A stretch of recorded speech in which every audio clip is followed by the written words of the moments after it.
ಆತ್ಮೀಯ ವಿದ್ಯಾರ್ಥಿ ಮಿತ್ರರೇ, ತಮಗೆಲ್ಲರಿಗೂ study time with Vivek YouTube ಚಾನಲ್ಗೆ ಸ್ವಾಗತ.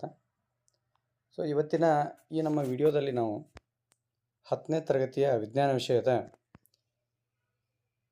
ಉಪನಿರ್ದೇಶಕರ ಕಚೇರಿ ಶಾಲಾ ಶಿಕ್ಷಣ ಇಲಾಖೆ ಮಂಡ್ಯ ಜಿಲ್ಲೆ SLC ಜಿಲ್ಲಾಮಟ್ಟದ ಅಭ್ಯಾಸ ಪ್ರಶ್ನೆ ಪತ್ರಿಕೆಯ ಮಾದರಿ ಉತ್ತರಗಳನ್ನು ಸವಿವರವಾಗಿ ಅಭ್ಯಾಸ ಮಾಡೋಣ. ಮೊದಲನೇ ಮುಖ್ಯ ಪ್ರಶ್ನೆ, ಕೆಳಗಿನ ಪ್ರಶ್ನೆಗಳಿಗೆ ಅಥವಾ ಅಪೂರ್ಣ ಹೇಳಿಕೆಗಳಿಗೆ 4 ಪರ್ಯಾಯ ಉತ್ತರಗಳನ್ನು ನೀಡಲಾಗಿದೆ. ಅವುಗಳಲ್ಲಿ ಸೂಕ್ತವಾದ ಒಂದು ಉತ್ತರವನ್ನು ಆರಿಸಿ ಅದರ ಕ್ರಮಾಕ್ಷರದೊಡನೆ ಪೂರ್ಣ ಉತ್ತರವನ್ನು ಬರೆಯಿರಿ. 1 ಅಂಕದ 2 ಪ್ರಶ್ನೆಗಳನ್ನು ಇಲ್ಲಿ ನೀಡಲಾಗಿದೆ. ಮೊದಲೇ ಪ್ರಶ್ನೆ, ಗೋಳಿ ದರ್ಪಣದ ಪ್ರತಿಫಲಿಸುವ ಮೇಲ್ಮೈನ ವ್ಯಾಸ. ಆಯ್ಕೆಗಳು: ವಕ್ರತಾ ಕೇಂದ್ರ, ಧ್ರುವ, ದ್ಯುತಿರಂಧ್ರ, ವಕ್ರತಾ ತ್ರಿಜ್ಯ. ಮಕ್ಕಳಲ್ಲಿ ತಾವು ಗಮನಿಸಬಹುದು, ಗೋಳೀಯ ದರ್ಪಣದ ಪ್ರತಿಫಲಿಸುವ ಮೇಲ್ಮೈ ಯಾವುದೇ ದರ್ಪಣ ಇರಲಿ, ಅದು ನಿಮ್ನ ದರ್ಪಣ ಇರಲಿ ಅಥವಾ ಪೀಣ ದರ್ಪಣ ಇರಲಿ, ಈ ನಿಮ್ನ ದರ್ಪಣ ಅಥವಾ ಪೀಣ ದರ್ಪಣದ ಈ ಪ್ರತಿಫಲಿಸುವ ಮೇಲ್ಮೈಗೆ ನಾವು ದ್ಯುತಿರಂಧ್ರ ಅಂಥೇಳಿ ಕರಿತೀವಿ. ಮುಂದಿನ ಪ್ರಶ್ನೆ, ವಿದ್ಯುತ್ ಮಂಡಲದಲ್ಲಿ ವಿಭವಾಂತರವನ್ನು ಅಳೆಯುವ ಉಪಕರಣ. ಆಯ್ಕೆಗಳು: ಅಮೀಟರ್, ವೋಲ್ಟ್ಮೀಟರ್, ಗ್ಯಾಲ್ವನೋಮೀಟರ್, ಓಡೋಮೀಟರ್. ಸರಿಯಾದ ಆಯ್ಕೆ ವೋಲ್ಟ್ಮೀಟರ್. ಮುಂದಿನ ಪ್ರಶ್ನೆ, 1 ಅಂಕದ 2 ಪ್ರಶ್ನೆಗಳು, ಒಂದು ವಾಕ್ಯದಲ್ಲಿ ಉತ್ತರಿಸತಕ್ಕಂತಹ ಪ್ರಶ್ನೆಗಳು. ಕೆಳಗಿನ ಪ್ರಶ್ನೆಗಳಿಗೆ ಉತ್ತರಿಸಿ. ವಿದ್ಯುತ್ ಮಂಡಲದಲ್ಲಿ ಉಪಯೋಗಿಸುವ ಸೇರ್ಪಡೆ ಇಲ್ಲದ ದಾಟಿದ ತಂತಿಯ ಚಿಹ್ನೆಯ ಚಿತ್ರವನ್ನು ಬರೆಯಿರಿ ಅನ್ನುವಂತಹ ಪ್ರಶ್ನೆ.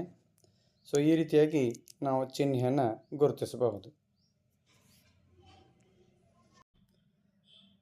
ಮುಂದಿನ ಪ್ರಶ್ನೆ, ಕಾಂತೀಯ ಬಲರೇಖೆಗಳು ಒಂದನ್ನೊಂದು ಛೇದಿಸುವುದಿಲ್ಲ ಏಕೆ ಅನ್ನುವಂತಹ ಪ್ರಶ್ನೆ. ಯಾವುದೇ 2 ಕಾಂತೀಯ ಬಲರೇಖೆಗಳು ಏನಾಗೋದಿಲ್ಲ ಅಂತಂದ್ರೆ ಒಂದನ್ನೊಂದು ಛೇದಿಸುವುದಿಲ್ಲ. ಯಾಕಪ್ಪ ಅಂತಂದ್ರೆ, ಒಂದು ವೇಳೆ ಅವು ಛೇದಿಸಿದ್ದೇ ಆದರೆ ಛೇದಿಸುವ ಬಿಂದುವಿನಲ್ಲಿ ದಿಕ್ಸೂಚಿ ಏನು ಮಾಡಬೇಕಾಗುತ್ತೆ ಅಂತಂದರೆ, 2 ದಿಕ್ಕುಗಳತ್ತ ಒಮ್ಮೆಲೇ ನಿರ್ದೇಶಿಸಬೇಕಾಗುತ್ತೆ. ಈ ಒಂದು ವಿದ್ಯಮಾನ ಸಾಧ್ಯ ಇಲ್ಲ. ಆದ್ದರಿಂದ ಕಾಂತೀಯ ಬಲರೇಖೆಗಳು ಒಂದನ್ನೊಂದು ಛೇದಿಸುವುದಿಲ್ಲ ಅನ್ನುವಂಥದ್ದು. ಮುಂದಿನ ಪ್ರಶ್ನೆ 2 ಅಂಕಗಳ ಪ್ರಶ್ನೆ. ಕೆಳಗಿನ ಪ್ರಶ್ನೆಗಳಿಗೆ ಉತ್ತರಿಸಿ. ಇಂತಹ 3 ಪ್ರಶ್ನೆಗಳನ್ನು ಇಲ್ಲಿ ನೀಡಲಾಗಿದೆ. ಪ್ರೆಸ್ಬಯೋಪಿಯಾ ಎಂದರೇನು, ಈ ದೋಷವನ್ನು ಸರಿಪಡಿಸುವುದು ಹೇಗೆ ಅನ್ನುವಂಥದ್ದು. ಮಕ್ಕಳೇ, ವಯಸ್ಸಾದಂತೆ ಏನಾಗುತ್ತೆ ಅಂತಂದರೆ, ಕೆಲವರಿಗೆ ಕಣ್ಣಿನ ಹೊಂದಾಣಿಕೆಯ ಸಾಮರ್ಥ್ಯ ಕಡಿಮೆ ಆಗುತ್ತೆ. ಆವಾಗ ಹತ್ತಿರದ ವಸ್ತುಗಳನ್ನು ಆರಾಮದಾಯಕವಾಗಿ ಮತ್ತು ಸ್ಪಷ್ಟವಾಗಿ ನೋಡಲಿಕ್ಕೆ ಅಸಮರ್ಥರಾಗ್ತಾರೆ ಅವರು. ಇಂಥ ಸಂದರ್ಭದಲ್ಲಿ ಕನ್ನಡಕವಿಲ್ಲದೆ ನೋಡಲಿಕ್ಕೆ ಅದು ಅವರಿಗೆ ಸಾಧ್ಯ ಇಲ್ಲ. ಈ ದೋಷವನ್ನು ಪ್ರೆಸ್ಬಯೋಪಿಯಾ ಅಂಥೇಳಿ ಕರಿತೀವಿ. ಈ ದೋಷವನ್ನು ಸರಿಪಡಿಸುವುದು ಹೇಗೆ ಅನ್ನುವಂತಹ ಪ್ರಶ್ನೆಯನ್ನು ಕೇಳಲಾಗಿದೆ. ದ್ವಿಸಂಗಮ ಮಸೂರಗಳು ನಿಮ್ನ ಮತ್ತು ಪೀನ ಮಸೂರಗಳು ಎರಡನ್ನೂ ಹೊಂದಿರುತ್ತವೆ. ಮೇಲ್ಭಾಗದಲ್ಲಿರತಕ್ಕಂತಹ ನಿಮ್ನ ಮಸೂರ ದೂರದೃಷ್ಟಿಯನ್ನು ಸರಿಯಾಗಿ ನೋಡಲಿಕ್ಕೆ ಸಾಧ್ಯವಾದರೆ, ಕೆಳಗಿನ ಭಾಗದ ಪೀನ ಮಸೂರ ಸಮೀಪ ದೃಷ್ಟಿಯನ್ನು ಸುಗಮಗೊಳಿಸುತ್ತದೆ ಅನ್ನುವಂಥದ್ದು. ಮುಂದಿನ ಪ್ರಶ್ನೆ, ಕೆಳಗೆ ಕೊಟ್ಟಿರುವ ಚಿತ್ರವನ್ನು ಗಮನಿಸಿ ಕೊಟ್ಟಿರುವ ಪ್ರಶ್ನೆಗಳಿಗೆ ಉತ್ತರಿಸಿ ಅನ್ನುವಂತಹ ಪ್ರಶ್ನೆ. ಈ ಚಿತ್ರವನ್ನು ತಾವು ಗಮನಿಸ್ತಾ ಇದ್ದೀರಿ. ಈ ಚಿತ್ರ ವಿದ್ಯುತ್ ಪ್ರವಾಹದ ಕಾಂತೀಯ ಪರಿಣಾಮಗಳು ಪಾಠದಲ್ಲಿ ಬರ್ತಕ್ಕಂತಹ ಬಲಗೈ ಹೆಬ್ಬೆರಳ ನಿಯಮವನ್ನು ಸೂಚಿಸುತ್ತೆ. ಈ ನಿಯಮದಲ್ಲಿ ಈ ಹೆಬ್ಬೆರಳು ಏನಿದೆ, ಹೆಬ್ಬೆರಳು ವಿದ್ಯುತ್ ಪ್ರವಾಹದ ದಿಕ್ಕನ್ನು ಸೂಚಿಸಿದರೆ, ಇದನ್ನು ಸುತ್ತುವರೆದಿರತಕ್ಕಂತಹ ಏನು ಬೆರಳುಗಳಿವೆ ಇವು ಕಾಂತೀಯ ಬಲರೇಖೆಗಳನ್ನು ಸೂಚಿಸ್ತವೆ ಅನ್ನುವಂಥದ್ದನ್ನು ನಾವು ನೆನಪಿಸ್ಕೊಳ್ಬೇಕು. ಇದಕ್ಕೆ ಸಂಬಂಧಪಟ್ಟಂತೆ ಪ್ರಶ್ನೆಯನ್ನು ಇಲ್ಲಿ ಕೇಳಲಾಗಿದೆ. ಚಿತ್ರಾಧಾರಿತ ಪ್ರಶ್ನೆಯಲ್ಲಿ ಬರುತ್ತೆ. ಇದು ಚಿತ್ರಾಧಾರಿತ ಪ್ರಶ್ನೆಗಳು ವಿಜ್ಞಾನ ವಿಷಯದಲ್ಲಿ 4 ಅಂಕಗಳಿಗೆ ಇಲ್ಲಿ ಪ್ರಶ್ನೆಯನ್ನು ಕೇಳಲಾಗುತ್ತೆ. ಅದರಲ್ಲಿ ಮೊದಲ ಪ್ರಶ್ನೆ, ಹೆಬ್ಬೆರಳು ಮೇಲ್ಮುಖವಾಗಿದ್ದಾಗ ಕಾಂತಕ್ಷೇತ್ರದ ದಿಕ್ಕನ್ನು ತಿಳಿಸಿ ಅನ್ನುವಂಥದ್ದು. ಈಗ ಚಿತ್ರದಲ್ಲಿ ಹೆಬ್ಬೆರಳು ಕೆಳಮುಖವಾಗಿದೆ. ಇದನ್ನು ತಾವು ಗಮನಿಸಿದಾಗ, ಕೆಳಮುಖವಾಗಿದ್ದಾಗ ನೋಡ್ರಿ, ಕಾಂತೀಯ ಬಲರೇಖೆಗಳು ಈ ಕಡೆಯಿಂದ ಈ ಕಡೆ ಚಲಿಸ್ತವೆ, ಅಂದರೆ ಪ್ರದಕ್ಷಿಣಾಕಾರವಾಗಿ ಚಲಿಸ್ತವೆ. ಇದನ್ನೇ ಅವರೇನು ಪ್ರಶ್ನೆ ಕೇಳಿದಾನಂದ್ರೆ, ವಿದ್ಯುತ್ ಪ್ರವಾಹದ ದಿಕ್ಕು ಮೇಲ್ಮುಖವಾಗಿದ್ದರೆ, ಅಂದರೆ ಹೆಬ್ಬೆರಳು ಮೇಲ್ಮುಖವಾಗಿದ್ದರೆ ಅಂತಂದಾಗ, ವಿದ್ಯುತ್ ಪ್ರವಾಹದ ದಿಕ್ಕು ಮೇಲ್ಮುಖವಾಗಿದ್ದಾಗ ಏನಾಗುತ್ತೆ ಕಾಂತಕ್ಷೇತ್ರ ದಿಕ್ಕು ಅಂತ ಕೇಳಿದ್ದಾರೆ. ಅದು ಅಪ್ರದಕ್ಷಿಣಾಕಾರವಾಗಿರುತ್ತದೆ ಅನ್ನುವಂಥದ್ದನ್ನು ನಾವಿಲ್ಲಿ ಹೇಳಬಹುದು. ಇಲ್ಲಿ ಹೆಬ್ಬೆರಳು ಕೆಳಮುಖವಾಗಿದ್ದಾಗ ಪ್ರದಕ್ಷಿಣಾಕಾರದ ಕಾಂತಕ್ಷೇತ್ರ ಇರುತ್ತೆ. ಹೆಬ್ಬೆರಳು ಮೇಲ್ಮುಖವಾಗಿದ್ದಾಗ ಕಾಂತಕ್ಷೇತ್ರದ ದಿಕ್ಕು ಅಪ್ರದಕ್ಷಿಣಾಕವಾಗಿರುತ್ತದೆ. ಮುಂದಿನ ಪ್ರಶ್ನೆ, ಕಾಂತಕ್ಷೇತ್ರ ದಿಕ್ಕನ್ನು ನಿರ್ಧರಿಸುವ ಸಹಾಯ ಮಾಡಿದ ನಿಯಮವನ್ನು ನಿರೂಪಿಸಿ ಅನ್ನುವಂಥದ್ದು. ಸೊ ಈ ಕಾಂತಕ್ಷೇತ್ರದ ದಿಕ್ಕು ಇದನ್ನು ನಿರ್ಧಾರ ಮಾಡತಕ್ಕಂತಹ ನಿಯಮ ಬಲಗೈ ಹೆಬ್ಬೆರಳ ನಿಯಮ, ಈಗಾಗಲೇ ಹೇಳಿದ್ದೀವಿ ನಾವು. ಈ ನಿಯಮವನ್ನು ನಿರೂಪಿಸಿ ಅಂತ ಹೇಳಿದಾಗ ಆ ನಿಯಮದ ಬಗ್ಗೆ ಬರೀಬೇಕಾಗುತ್ತೆ. ಬಲಗೈನ ಹೆಬ್ಬೆರಳು ಬಲಗೈನಲ್ಲಿ ಒಂದು ನೇರವಾದ ವಾಹಕದ ತಂತಿಯನ್ನು ಹಿಡಿದುಕೊಂಡಾಗ ಹೆಬ್ಬೆರಳು ವಿದ್ಯುತ್ ಪ್ರವಾಹದ ದಿಕ್ಕನ್ನು ಸೂಚಿಸಿದರೆ ಅದನ್ನು ಸುತ್ತುವರೆದಿರತಕ್ಕಂತಹ ಉಳಿದೆಲ್ಲ ಬೆರಳುಗಳು ಕಾಂತಕ್ಷೇತ್ರವನ್ನು ಸೂಚಿಸುತ್ತವೆ ಅನ್ನುವಂಥದ್ದೇ ಈ ಬಲಗೈ ಹೆಬ್ಬೆರಳ ನಿಯಮದ ನಿರೂಪಣೆ. ಮುಂದಿನ ಪ್ರಶ್ನೆ, ಗ್ರಹ ವಿದ್ಯುತ್ ಮಂಡಲದಲ್ಲಿ ವಿದ್ಯುತ್ ಉಪಕರಣಗಳನ್ನು ಸರಣಿ ಕ್ರಮದಲ್ಲಿ ಸಂಪರ್ಕಿಸುವುದರಿಂದ ಉಂಟಾಗ್ತಕ್ಕಂಥ ಅನಾನುಕೂಲಗಳನ್ನು ತಿಳಿಸಿ ಅನ್ನುವಂಥದ್ದು. ಸೊ ಪರೀಕ್ಷೆಯಲ್ಲಿ ಇಂತಹ ಪ್ರಶ್ನೆಗಳಿಗೆ ಬಹಳಷ್ಟು ವಿಚಾರಿಸಿ ಉತ್ತರವನ್ನು ಬರೆಯಬೇಕಾಗುತ್ತೆ. ಇಲ್ಲಿ ಕೇಳತಕ್ಕಂಥ ಪ್ರಶ್ನೆ ಏನಂತಂದರೆ, ಸರಣಿ ಕ್ರಮದಲ್ಲಿ ಸಂಪರ್ಕಿಸುವುದರಿಂದ ಉಂಟಾಗ್ತಕ್ಕಂಥ ಅನಾನುಕೂಲಗಳನ್ನು ಬಗ್ಗೆ ಇಲ್ಲಿ ಕೇಳಿದ್ದಾರೆ. ಇದರಿಂದ ಏನಾಗುತ್ತೆ ಸರಣಿ ಕ್ರಮದಲ್ಲಿ ಜೋಡಿಸಿದರೆ ಅಂತಂದರೆ, ಮಂಡಲದ ಒಟ್ಟುರೋಧ ಒಮ್ಮೆಲೆ ಏನಾಗ್ಬೋದು ಅಂತಂದರೆ ಹೆಚ್ಚಾಗ್ಬೋದು. ಮಂಡಲದಲ್ಲಿ ಕಡಿಮೆ ವಿದ್ಯುತ್ ಪ್ರವಾಹವಿರುತ್ತದೆ. ವಿದ್ಯುತ್ ಇಲ್ಲಿ ವಿಭಜನೆ ಹೊಂದೋದಿಲ್ಲ. ಮಂಡಲದ ಒಂದು ಘಟಕ ಕಾರ್ಯವನ್ನು ನಿರ್ವಹಿಸಲಿಕ್ಕೆ ವಿಫಲ ಆಯಿತು ಅಂತಂದರೆ ಉಳಿದ ಘಟಕಗಳು ಕಾರ್ಯನಿರ್ವಹಿಸುವುದಿಲ್ಲ ಅನ್ನೋದು. ಸೊ ಪ್ರತಿಯೊಂದು ಒಂದು ಮಂಡಲದಲ್ಲಿರತಕ್ಕಂತಹ ಬೇರೆ ಬೇರೆ ವಿದ್ಯುತ್ ಸಾಮಗ್ರಿಗಳಿಗೆ ಬೇರೆ ಬೇರೆ ವಿದ್ಯುತ್ ಪ್ರವಾಹದ ಅವಶ್ಯಕತೆ ಇರುತ್ತೆ. ಆದರೆ ಸರಣಿಯಲ್ಲಿ ಏನಾಗುತ್ತೆ, ಒಂದೇ ಪ್ರಮಾಣದ ವಿದ್ಯುತ್ ಹರಿಯುವುದರಿಂದ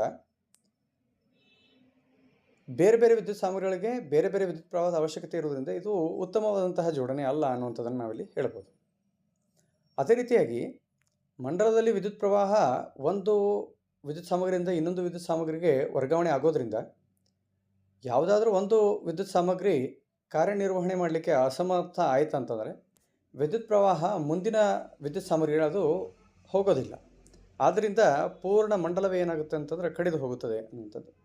ಸೊ ಆದ್ದರಿಂದ ಗೃಹ ಬಳಕೆಯ ವಿದ್ಯುತ್ ಮಂಡಲದಲ್ಲಿ ಸರಣಿ ಕ್ರಮದಲ್ಲಿ ವಿದ್ಯುತ್ ಉಪಕರಣ ಜೋಡಿಸುವುದು ಅನುಕೂಲ ಅಲ್ಲ ಅನ್ನುವಂಥದ್ದನ್ನು ನಾವಿಲ್ಲಿ ಹೇಳ್ಬೋದು. ಮುಂದಿನ ಪ್ರಶ್ನೆ 3 ಅಂಕಗಳ ಪ್ರಶ್ನೆ. ಕೆಳಗಿನ ಪ್ರಶ್ನೆಗಳಿಗೆ ಉತ್ತರಿಸಿ. ರೋಹಿತ ಎಂದರೇನು? ಕೆಂಪು ಮತ್ತು ನೀಲಿ ಬಣ್ಣಗಳಲ್ಲಿ ಯಾವ ಬಣ್ಣವು ಆಕಾಶದಲ್ಲಿ ಹೆಚ್ಚು ಚದುರುತ್ತದೆ, ಏಕೆ? ಅಪಾಯದ ಸಂಕೇತಗಳು ಕೆಂಪು ಬಣ್ಣದಲ್ಲಿರಲು ಕಾರಣವೇನು ಅನ್ನುವಂಥ ಪ್ರಶ್ನೆ. ರೋಹಿತ ಅಂತಂದರೆ ಏನಪ್ಪ ಅಂತಂದರೆ, ಯಾವಾಗ ನೀವು ಬಿಳಿಯ ಬೆಳಕನ್ನು ಅಶ್ರಕದ ಮೂಲಕ ಹಾಯಿಸ್ತೀವೋ ಆಗ ಬಿಳಿಯ ಬಣ್ಣ ವಿಭಜನೆ ಹೊಂದಿ 7 ಬಣ್ಣಗಳಾಗಿ ವಿಭಜನೆ ಆಗುತ್ತೆ. ಈ ಬಣ್ಣಗಳ ಸರಣಿಯನ್ನೇ ರೋಹಿತ ಅಂಥೇಳಿ ನಾವು ಕರಿತೀವಿ. ಇನ್ನು ಕೆಂಪು ಮತ್ತು ನೀಲಿ ಬಣ್ಣಗಳಲ್ಲಿ ಯಾವ ಬಣ್ಣವು ಆಕಾಶದಲ್ಲಿ ಹೆಚ್ಚು ಚದುರುತ್ತದೆ ಅನ್ನುವಂಥ ಪ್ರಶ್ನೆ ಇದ್ದಾಗ, ನೀಲಿ ಬಣ್ಣ ಕಡಿಮೆ ತರಂಗಾಂತರವನ್ನು ಹೊಂದಿರುವುದರಿಂದ ಇದು ಚಿಕ್ಕ ಕಣಗಳಿಂದ ಹೆಚ್ಚಿಗೆ ಚದುರಿಸಲ್ಪಟ್ಟು ಆಕಾಶದ ಬಣ್ಣ ನೀಲಿಯಾಗಿ ಕಾಣಿಸುತ್ತೆ. ಕೆಂಪು ಬಣ್ಣ ಅದರ ತರಂಗಾಂತರ ಹೆಚ್ಚಾಗಿರುವುದರಿಂದ ಅದು ಚದುರೋದಿಲ್ಲ. ಇನ್ನು ಅಪಾಯದ ಸಂಕೇತಗಳು ಕೆಂಪು ಬಣ್ಣದಲ್ಲಿರಲು ಕಾರಣವೇನು ಅನ್ನೋಂಥ ಪ್ರಶ್ನೆಗೆ ಈಗಾಗಲೇ ನಾವು 2ನೇ ಉಪಪ್ರಶ್ನೆಯಲ್ಲಿ ಉತ್ತರವನ್ನು ನೀಡಿದ್ದೇವೆ. ಕೆಂಪು ಬಣ್ಣ ಹೆಚ್ಚಿನ ತರಂಗಾಂತರವನ್ನು ಹೊಂದಿದ್ದು ಅದು ಬಹಳ ದೂರದವರೆಗೆ ಕ್ರಮಿಸುವುದರಿಂದ ಧೂಳಿನ ಕಣಗಳಾಗಲಿ, ಮಾಲಿನ್ಯದ ಕಣಗಳಾಗಲಿ, ನೀರಿನ ಕಣಗಳಾಗಲಿ ಯಾವುದೇ ಕಣಗಳಿಂದ ಅದು ಚದುರುವುದಿಲ್ಲ. ಆದ್ದರಿಂದ ಅಪಾಯದ ಸಂಕೇತಗಳ ದೀಪಗಳಲ್ಲಿ ಕೆಂಪು ಬಣ್ಣವನ್ನು ಬಳಸ್ತಾರೆ ಅನ್ನುವಂಥದ್ದು. ಇನ್ನು ಉತ್ತರವನ್ನು ನೋಡೋಣ. ಬೆಳಕಿನ ಕಿರಣದ ವರ್ಣಮಯ ಘಟಕಗಳ ಪಟ್ಟಿಯನ್ನು ರೋಹಿತ ಅಂಥೇಳಿ ಕರಿತೀವಿ. ಆಕಾಶದಲ್ಲಿ ನೀಲಿ ಬಣ್ಣವು ಹೆಚ್ಚು ಚದುರುತ್ತದೆ, ಏಕೆಂದರೆ ನೀಲಿ ಬಣ್ಣದ ತರಂಗ ದೂರ ಕಡಿಮೆಯಾಗಿದೆ. ಕೆಂಪು ಬಣ್ಣವು ಹೆಚ್ಚು ತರಂಗ ದೂರ ಹೊಂದಿದ್ದು ಮಂಜು ಮತ್ತು ಹೊಗೆಯಿಂದ ಕನಿಷ್ಠ ಚದುರುತ್ತದೆ, ಆದ್ದರಿಂದ ದೂರದಿಂದಲೂ ಅದೇ ಬಣ್ಣ ಕಾಣಬಹುದು. ಸೊ ಇಲ್ಲಿ ಯಾವಾಗಲೂ ನಾವು ಪರೀಕ್ಷೆಯಲ್ಲಿ ಉತ್ತರವನ್ನು ಬರೆಯುವ ಸಂದರ್ಭದಲ್ಲಿ ನಾವು ವಿಷಯವನ್ನು ಯಾವ ರೀತಿ ಅದನ್ನು ಅರ್ಥ ಮಾಡ್ಕೊಂಡಿದ್ವಿ ಅದೇ ಭಾಷೆಯಲ್ಲಿ ನಾವು ಬರೆದರೆ ಅತಿ ಉತ್ತಮವಾಗಿರುತ್ತೆ. ಅಂದರೆ ವಿಷಯವನ್ನು ಕಂಠಪಾಠ ಮಾಡಿ ಬರೆಯುವುದಕ್ಕಿಂತಲೂ ವಿಷಯವನ್ನು ಚೆನ್ನಾಗಿ ಅರ್ಥ ಮಾಡಿಕೊಂಡು ಅದರ ತಕ್ಕನಾಗಿ ನಾವು ಉತ್ತರವನ್ನು ಬರೆದಿದ್ದೇ ಆದರೆ ನಮಗೆ ವಿಷಯವೂ ಸಹ ಬಹಳ ದಿನಗಳವರೆಗೆ ನೆನಪಿರುತ್ತೆ ಮತ್ತು ಅದು ಎಂದೂ ಮರೆಯೋದಿಲ್ಲ. ಸೊ ಆದ್ದರಿಂದ ಮಕ್ಕಳು ವಿಷಯವನ್ನು ಚೆನ್ನಾಗಿ ಅರ್ಥ ಮಾಡಿಕೊಂಡು ಬರೀಬೇಕು. ಅದೇ ರೀತಿಯಾಗಿ ಇನ್ನೊಂದು ಪ್ರಶ್ನೆ ಇದೆ. ನಿಸರ್ಗದಲ್ಲಿ ಕಾಮನಬಿಲ್ಲು ಹೇಗೆ ಉಂಟಾಗುತ್ತದೆ ವಿವರಿಸಿ. ಗಗನಯಾನಿಗಳಿಗೆ ಆಕಾಶವು ಕಪ್ಪಾಗಿ ಕಾಣಲು ಕಾರಣವೇನು ಅನ್ನೋಂಥದ್ದು. ಸೊ ಇಲ್ಲಿ ನಿಸರ್ಗದಲ್ಲಿ ಕಾಮನಬಿಲ್ಲು ಹೇಗೆ ಉಂಟಾಗುತ್ತದೆ ವಿವರಿಸಿ ಅನ್ನುವಂಥ ಪ್ರಶ್ನೆಯನ್ನು ನಾವು ಗಮನಿಸಿದಾಗ, ಈ ಸೂರ್ಯನ ಪ್ರಖರವಾದ ಬೆಳಕಿನ ಸಂದರ್ಭದಲ್ಲಿಯೇ ಮಳೆ ಆದಂತಹ ಸಂದರ್ಭವಿದ್ದಾಗ ಪ್ರತಿಯೊಂದು ಮಳೆಯ ನೀರಿನ ಹನಿಗಳು ಅಶ್ರಗದಂತೆ ವರ್ತಿಸಿ ಸೂರ್ಯನಿಂದ ಬರತಕ್ಕಂತಹ ಬೆಳಕಿನ ಕಿರಣವನ್ನು ಮೊದಲು ವಕ್ರೀಭವಿಸಿ ಸಂಪೂರ್ಣವಾಗಿ ಆಂತರಿಕವಾಗಿ ಪ್ರತಿಫಲಿಸಿ ಸೂರ್ಯನ ವಿರುದ್ಧ ದಿಕ್ಕಿನಲ್ಲಿ ಅದನ್ನು 7 ಬಣ್ಣಗಳಾಗಿ ಪರಿವರ್ತನೆ ಮಾಡುವುದರಿಂದ ಕಾಮನಬಿಲ್ಲು ಉಂಟಾಗುತ್ತದೆ ಅನ್ನುವಂಥದ್ದನ್ನು ನಾವಿಲ್ಲಿ ಗಮನಿಸಬಹುದು. ಅದೇ ರೀತಿ ಗಗನಯಾನಿಗಳಿಗೆ ಆಕಾಶವು ಕಪ್ಪಾಗಿ ಕಾಣಲು ಕಾರಣವೇನು ಅನ್ನುವಂಥ ಪ್ರಶ್ನೆಯನ್ನು ಗಮನಿಸಿದಾಗ, ಸೊ ನಾವು ಭೂಮಿಯ ಮೇಲಿದ್ದಾಗ ಆಕಾಶವನ್ನು ನೋಡಿದಾಗ ಸೊ ನಮಗೆ ಬೇರೆ ಬೇರೆ ಸಂದರ್ಭಗಳಲ್ಲಿ ಬೇರೆ ಬೇರೆ ರೀತಿಯಾದಂತಹ ಬಣ್ಣಗಳು ನಮಗೆ ನಮ್ಮ ಕಣ್ಣಿಗೆ ಗೋಚರ ಆಗ್ತವೆ. ಉದಾಹರಣೆ, ಆಕಾಶದ ಬಣ್ಣ ನೀಲಿಯಾಗಿ ಕಾಣೋದು, ಸೂರ್ಯೋದಯ ಮತ್ತು ಸೂರ್ಯಾಸ್ತದ ಸಂದರ್ಭದಲ್ಲಿ ಸೂರ್ಯ ಕೆಂಪಾಗಿ ಕಾಣಿಸುವುದು, ಇವೆಲ್ಲ ಬೆಳಕಿನ ಚದುರಿಕೆಯ ಪರಿಣಾಮ ಆಗಿರುವುದರಿಂದ ಯಾವಾಗ ಗಗನಯಾನಿಗಳು ನಮ್ಮ ವಾತಾವರಣವನ್ನು ಬಿಟ್ಟು ದೂರ ಅಂದರೆ ವಾಯುಮಂಡಲದ ಆಚೆಗೆ ಹೋಗಿರ್ತಾರೆ, ಆವಾಗ ಅಲ್ಲಿ ಯಾವುದೇ ರೀತಿಯಂಥ ವಾಯುಮಂಡಲ ಇಲ್ಲದೇ ಇರುವುದರಿಂದ ಸೂರ್ಯನ ಬೆಳಕಿನ ಕಿರಣಗಳು ಚದುರುವುದಿಲ್ಲ. ಸೊ ಚದುರದೇ ಇದ್ದಾಗ ನಮಗೆ ಆಕಾಶ ಏನಾಗುತ್ತೆ ಅಂತಂದರೆ ಕಪ್ಪು ಬಣ್ಣದಲ್ಲಿ ನಮಗೆ ಕಾಣಿಸುತ್ತೆ. ಸೊ ಇಲ್ಲಿ ಉತ್ತರವನ್ನು ಗಮನಿಸಿದಾಗ, ಕಾಮನಬಿಲ್ಲು ಮಳೆಯ ನಂತರ ಆಕಾಶದಲ್ಲಿ ಕಾಣುವ ನೈಸರ್ಗಿಕ ರೋಹಿತವಾಗಿದೆ. ಯಾವಾಗಲೂ ಕಾಮನಬಿಲ್ಲು ಸೂರ್ಯನ ವಿರುದ್ಧ ದಿಕ್ಕಿನಲ್ಲಿ ಉಂಟಾಗುತ್ತದೆ. ಇದು ವಾತಾವರಣದಲ್ಲಿರುವ ಅತಿ ಸಣ್ಣ ನೀರಿನ ಹನಿಗಳಿಂದ ಉಂಟಾಗುವ ಸೌರ ಕಿರಣಗಳ ವರ್ಣ ವಿಭಜನೆಯಾಗಿದೆ. ವಾತಾವರಣದಲ್ಲಿ ನೀರಿನ ಹನಿಗಳು ಕಿರುಪಟ್ಟಕದಂತೆ ವರ್ತಿಸುತ್ತವೆ. ಅವು ಸೂರ್ಯನ ಪತನ ಕಿರಣಗಳನ್ನು ಪ್ರತಿಫಲಿಸುತ್ತವೆ. ಅಂತಿಮವಾಗಿ ನೀರಿನ ಹನಿಗಳಿಂದ ಹೊರಬರುವಾಗ ವಕ್ರೀಭವನ ಹೊಂದುತ್ತವೆ. ಬೆಳಕಿನ ವರ್ಣ ವಿಭಜನೆ ಮತ್ತು ಆಂತರಿಕ ಪ್ರಸರಣದಿಂದಾಗಿ ವಿವಿಧ ಬಣ್ಣಗಳು ವೀಕ್ಷಕ ಕಣ್ಣನ್ನು ತಲುಪುತ್ತವೆ. ಅತಿ ಎತ್ತರದ ಪ್ರದೇಶದ ವಾತಾವರಣ ಇಲ್ಲದಿರುವುದರಿಂದ ಬೆಳಕು ಚದುರುವುದಿಲ್ಲ ಅನ್ನುವಂಥದ್ದನ್ನು ನಾವಿಲ್ಲಿ ಉತ್ತರದ ರೂಪದಲ್ಲಿ ಗಮನಿಸಬಹುದು. ಸೊ ಮುಂದಿನ ಪ್ರಶ್ನೆ, ವಿದ್ಯುತ್ ಪ್ರವಾಹದಿಂದ ಸೊಲೆನಾಯ್ಡ್ ಉಂಟಾದ ಕಾಂತಕ್ಷೇತ್ರದ ಲಕ್ಷಣಗಳನ್ನು ಪಟ್ಟಿ ಮಾಡಿ. ಸೊಲೆನಾಯ್ಡ್ನಲ್ಲಿ ಕಾಂತಕ್ಷೇತ್ರವನ್ನು ಹೆಚ್ಚು ಮಾಡುವ 2 ವಿಧಾನಗಳು ಯಾವುವು ಅನ್ನುವಂಥದ್ದು. ಸೊ ವಿದ್ಯುತ್ ಪ್ರವಾಹದಿಂದ ಸೊಲೆನಾಯ್ಡ್ ಉಂಟಾದ ಕಾಂತಕ್ಷೇತ್ರದ ಲಕ್ಷಣಗಳನ್ನು ಪಟ್ಟಿ ಮಾಡಿ ಅಂತ ಹೇಳಿ ಪ್ರಶ್ನೆ ಕೇಳಿದ್ದಾರೆ. ಸೊಲೆನಾಯ್ಡ್ನಲ್ಲಿ ವಿದ್ಯುತ್ತನ್ನು ಪ್ರವಹಿಸಿದಾಗ ಉಂಟಾಗುವ ಏನು ಕಾಂತೀಯ ಬಲರೇಖೆಗಳ ಗುಣಗಳಿದಾವ, ಸೊಲೆನಾಯ್ಡ್ನ ಗುಣಲಕ್ಷಣಗಳಿದಾವ, ಅವು ಸೇಮ್ ಹೆಂಗಿರ್ತಾವೆ ಅಂತಂದ್ರೆ ದಂಡಕಾಂತದ ಸುತ್ತಲೂ ಇರುವ ಕಾಂತೀಯ ಬಲರೇಖೆಗಳ ಗುಣಗಳಂತೆಯೇ ಇರುತ್ತವೆ ಅನ್ನುವಂಥದ್ದು. ಹಾಗಾದರೆ ಗುಣಗಳನ್ನು ಸ್ವಲ್ಪ ಗಮನಿಸಿದಾಗ, ವಿದ್ಯುತ್ ಪ್ರವಾಹದಿಂದ ಸೊಲೆನಾಯ್ಡ್ನಲ್ಲಿ ಉಂಟಾದ ಕಾಂತಕ್ಷೇತ್ರವು ದಂಡಕಾಂತದ ಸುತ್ತಲೂ ಉಂಟಾದ ಕಾಂತಕ್ಷೇತ್ರದಂತೆಯೇ ಇರುತ್ತದೆ ಅನ್ನುವಂಥದ್ದು. ಸೊಲೆನಾಯ್ಡ್ ಒಳಭಾಗದಲ್ಲಿ ಕಾಂತಕ್ಷೇತ್ರವು ಯಾವಾಗಲೂ ಏಕರೂಪವಾಗಿರುತ್ತದೆ. ಇನ್ನು ಸೊಲೆನಾಯ್ಡ್ನಲ್ಲಿ ಕಾಂತಕ್ಷೇತ್ರವನ್ನು ಹೆಚ್ಚು ಮಾಡುವ 2 ವಿಧಾನಗಳು ಅನ್ನುವಂಥದ್ದನ್ನು ಇಲ್ಲಿ ಗಮನಿಸಿದಾಗ, ಸುರುಳಿಗಳ ಸುತ್ತುಗಳ ಸಂಖ್ಯೆಯನ್ನು ಹೆಚ್ಚು ಮಾಡೋದಾಗಲಿ, ಸುರುಳಿಯಲ್ಲಿ ಪ್ರವಹಿಸುವ ವಿದ್ಯುತ್ ಪ್ರವಾಹವನ್ನು ಹೆಚ್ಚು ಮಾಡೋದಾಗಲಿ, ಈ 2 ವಿಧಾನಗಳಿಂದ ಸೊಲೆನಾಯ್ಡ್ನಲ್ಲಿ ಕಾಂತಕ್ಷೇತ್ರವನ್ನು ಹೆಚ್ಚು ಮಾಡಲಿಕ್ಕೆ ಸಾಧ್ಯ ಇದೆ. ಇನ್ನು ಮುಂದಿನ ಪ್ರಶ್ನೆ, ಒಂದು ವಸ್ತುವನ್ನು ಪೀನ ಮಸೂರದ ಪ್ರಧಾನ ಸಂಗಮ F1ನಲ್ಲಿ ಇರಿಸಿದಾಗ ಉಂಟಾದ ಪ್ರತಿಬಿಂಬವನ್ನು ತೋರಿಸುವ ರೇಖಾಚಿತ್ರವನ್ನು ಬರೆಯಿರಿ. ಉಂಟಾದ ಪ್ರತಿಬಿಂಬದ ಸ್ಥಾನ ಮತ್ತು ಸ್ವಭಾವವನ್ನು ತಿಳಿಸಿ ಅನ್ನುವಂಥದ್ದು. ಸೊ ಇಲ್ಲಿ ನಾವು ಚಿತ್ರವನ್ನು ಗಮನಿಸ್ತಾ ಇದ್ದೀವಿ. ಪೀನ ಮಸೂರದ ಮುಂಭಾಗದಲ್ಲಿ F1ನ ಮೇಲೆ ವಸ್ತುವನ್ನು ಇರಿಸಲಾಗಿದೆ. ಈ F1ನಿಂದ ಒಂದು ಪ್ರಧಾನ ಅಕ್ಷಕ್ಕೆ ಸಮಾಂತರವಾಗಿ ಒಂದು ಬೆಳಕಿನ ಕಿರಣವನ್ನು ಹಾಯಿಸಲಾಗಿದೆ. ಯಾವಾಗ ಈ ಪ್ರಧಾನ ಅಕ್ಷಕ್ಕೆ ಸಮಾಂತರವಾಗಿ ಇರತಕ್ಕಂಥ ಬೆಳಕಿನ ಕಿರಣ ಮಸೂರದಲ್ಲಿ ವಕ್ರೀಭವನ ಹೊಂದುತ್ತದೆಯೋ ಅದು F1ನ ಮೂಲಕ ಹಾಯ್ದು ಹೋಗುತ್ತೆ. ಅದೇ ರೀತಿಯಾಗಿ ಇನ್ನೊಂದು ಬೆಳಕಿನ ಕಿರಣ O ಬಿಂದುವಿನ ಮೂಲಕ ಹಾಯ್ದು ಹೋಗುತ್ತೆ. ಸೊ ಎರಡೂ ಅತಿ ದೂರದಲ್ಲಿ ಹೋಗಿ ಸಂಧಿಸ್ತವೆ. ಸೊ ಆದ್ದರಿಂದ ಪ್ರತಿಬಿಂಬದ ಸ್ಥಾನ ಎಲ್ಲಿರುತ್ತೆ ಅಂತಂದರೆ ಅನಂತ ದೂರದಲ್ಲಿರುತ್ತದೆ ಮತ್ತು ಅದರ ಸ್ವಭಾವ ಸತ್ಯ ಮತ್ತು ತಲೆ ಕೆಳಕಾಗಿದ್ದಿರುತ್ತೆ. ಸೊ ಮುಂದಿನ ಪ್ರಶ್ನೆ 4 ಅಂಕಗಳ ಪ್ರಶ್ನೆ. ಸೊ 4 ಅಂಕಗಳ ಪ್ರಶ್ನೆ, ಅದರಲ್ಲಿ ಮೊದಲನೇ ಉಪಪ್ರಶ್ನೆ, ಸ್ನೇಲ್ನ ನಿಯಮವನ್ನು ನಿರೂಪಿಸಿ, ಮಸೂರದ ಸಾಮರ್ಥ್ಯದ SI ಏಕಮಾನ ತಿಳಿಸಿ ಅನ್ನುವಂಥದ್ದು. ಅದೇ ರೀತಿಯಾಗಿ ವಕ್ರೀಭವನ ಸೂಚ್ಯಂಕ ಎಂದರೇನು, ಕ್ರೌನ್ ಗಾಜು ಮತ್ತು ವಜ್ರ ಇವುಗಳ ವಕ್ರೀಭವನ ಸೂಚ್ಯಂಕವು ಕ್ರಮವಾಗಿ 1.52 ಮತ್ತು 2.42 ಆಗಿದೆ. ಬೆಳಕು ಯಾವುದರ ಮೂಲಕ ವೇಗವಾಗಿ ಚಲಿಸುತ್ತದೆ ಏಕೆ ಅನ್ನುವಂತಹ ಪ್ರಶ್ನೆ. ಸೊ ಇಲ್ಲಿ ಅವುಗಳಿಗೆ ಉತ್ತರವನ್ನು ಗಮನಿಸ್ತಾ ಹೋಗೋಣ. ಸ್ನೇಲ್ನ ನಿಯಮವನ್ನು ಬೆಳಕಿನ ವಕ್ರೀಭವನದ 2ನೇ ನಿಯಮವನ್ನು ಸ್ನೇಲ್ ನಿಯಮ ಅಂತಲೂ ಕರಿತೀವಿ. ಸೊ ಆ ನಿಯಮದ ಹೇಳಿಕೆಯನ್ನು ಗಮನಿಸಿದಾಗ ಕೊಟ್ಟಿರುವ ಬೆಳಕಿನ ನಿರ್ದಿಷ್ಟ ಬಣ್ಣ ಮತ್ತು ನೀಡಿರುವ ಜೋಡಿ ಮಾಧ್ಯಮಗಳಿಗೆ ಪತನ ಕೋನದ ಸೈನು ಮತ್ತು ವಕ್ರೀಮ ಕೋನದ ಸೈನುಗಳ ನಡುವಿನ ಅನುಪಾತ ಯಾವಾಗಲೂ ಸ್ಥಿರವಾಗಿರುತ್ತದೆ ಅಂತ. ಅಂದರೆ ಸೂರ್ಯನ ಬಿಳಿಯ ಬೆಳಕಿನಲ್ಲಿ ಅಥವಾ ಯಾವುದೇ ಬಿಳಿಯ ಬೆಳಕನ್ನು ನಾವು ಅಶ್ರಗದ ಮೂಲಕ ಹಾಯಿಸಿದಾಗ 7 ಬಣ್ಣಗಳು ಬರುತ್ತೆ.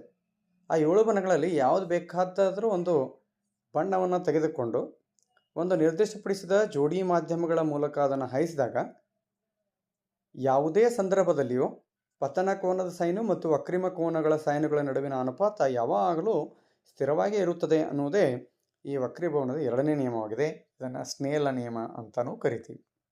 ಇನ್ನು ಮಸೂರದ ಸಾಮರ್ಥ್ಯದ SI ಏಕಮಾನವನ್ನು ತಿಳಿಸಿ ಅನ್ನುವಂತಹ ಪ್ರಶ್ನೆ. SI ಏಕಮಾನ ಡಯಾಪ್ಟರ್. ಇನ್ನು ವಕ್ರೀಭವನ ಸೂಚ್ಯಂಕ ಎಂದರೇನು ಅನ್ನುವಂತಹ ಪ್ರಶ್ನೆ ಇದೆ. ಮತ್ತು ಕ್ರೌನ್ ಗಾಜು ಮತ್ತು ವಜ್ರ ಇವುಗಳ ವಕ್ರೀಭವನ ಸೂಚ್ಯಂಕ ಕ್ರಮ 1.52 ಮತ್ತು 2.42 ಆಗಿದೆ. ಬೆಳಕು ಯಾವುದರ ಮೂಲಕ ವೇಗವಾಗಿ ಚಲಿಸುತ್ತದೆ ಅನ್ನುವಂಥ ಪ್ರಶ್ನೆ ಇದೆ. ಇಲ್ಲಿ ಕ್ರೌನ್ ಗಾಜು 1.52 ವಕ್ರೀಭವನ ಸೂಚ್ಯಂಕವನ್ನು ಹೊಂದಿದೆ. ವಜ್ರವು 2.42 ವಕ್ರೀಭವನ ಸೂಚ್ಯಂಕವನ್ನು ಹೊಂದಿದೆ. ಯಾವುದರ ವಕ್ರೀಭವನ ಸೂಚ್ಯಂಕ ಕಡಿಮೆಯಾಗಿದೆಯೋ ಅಲ್ಲಿ ಕಣಗಳ ಒತ್ತೊತ್ತಾಗಿರುವುದು ಬಹಳಷ್ಟು ಕಡಿಮೆ ಇದೆ.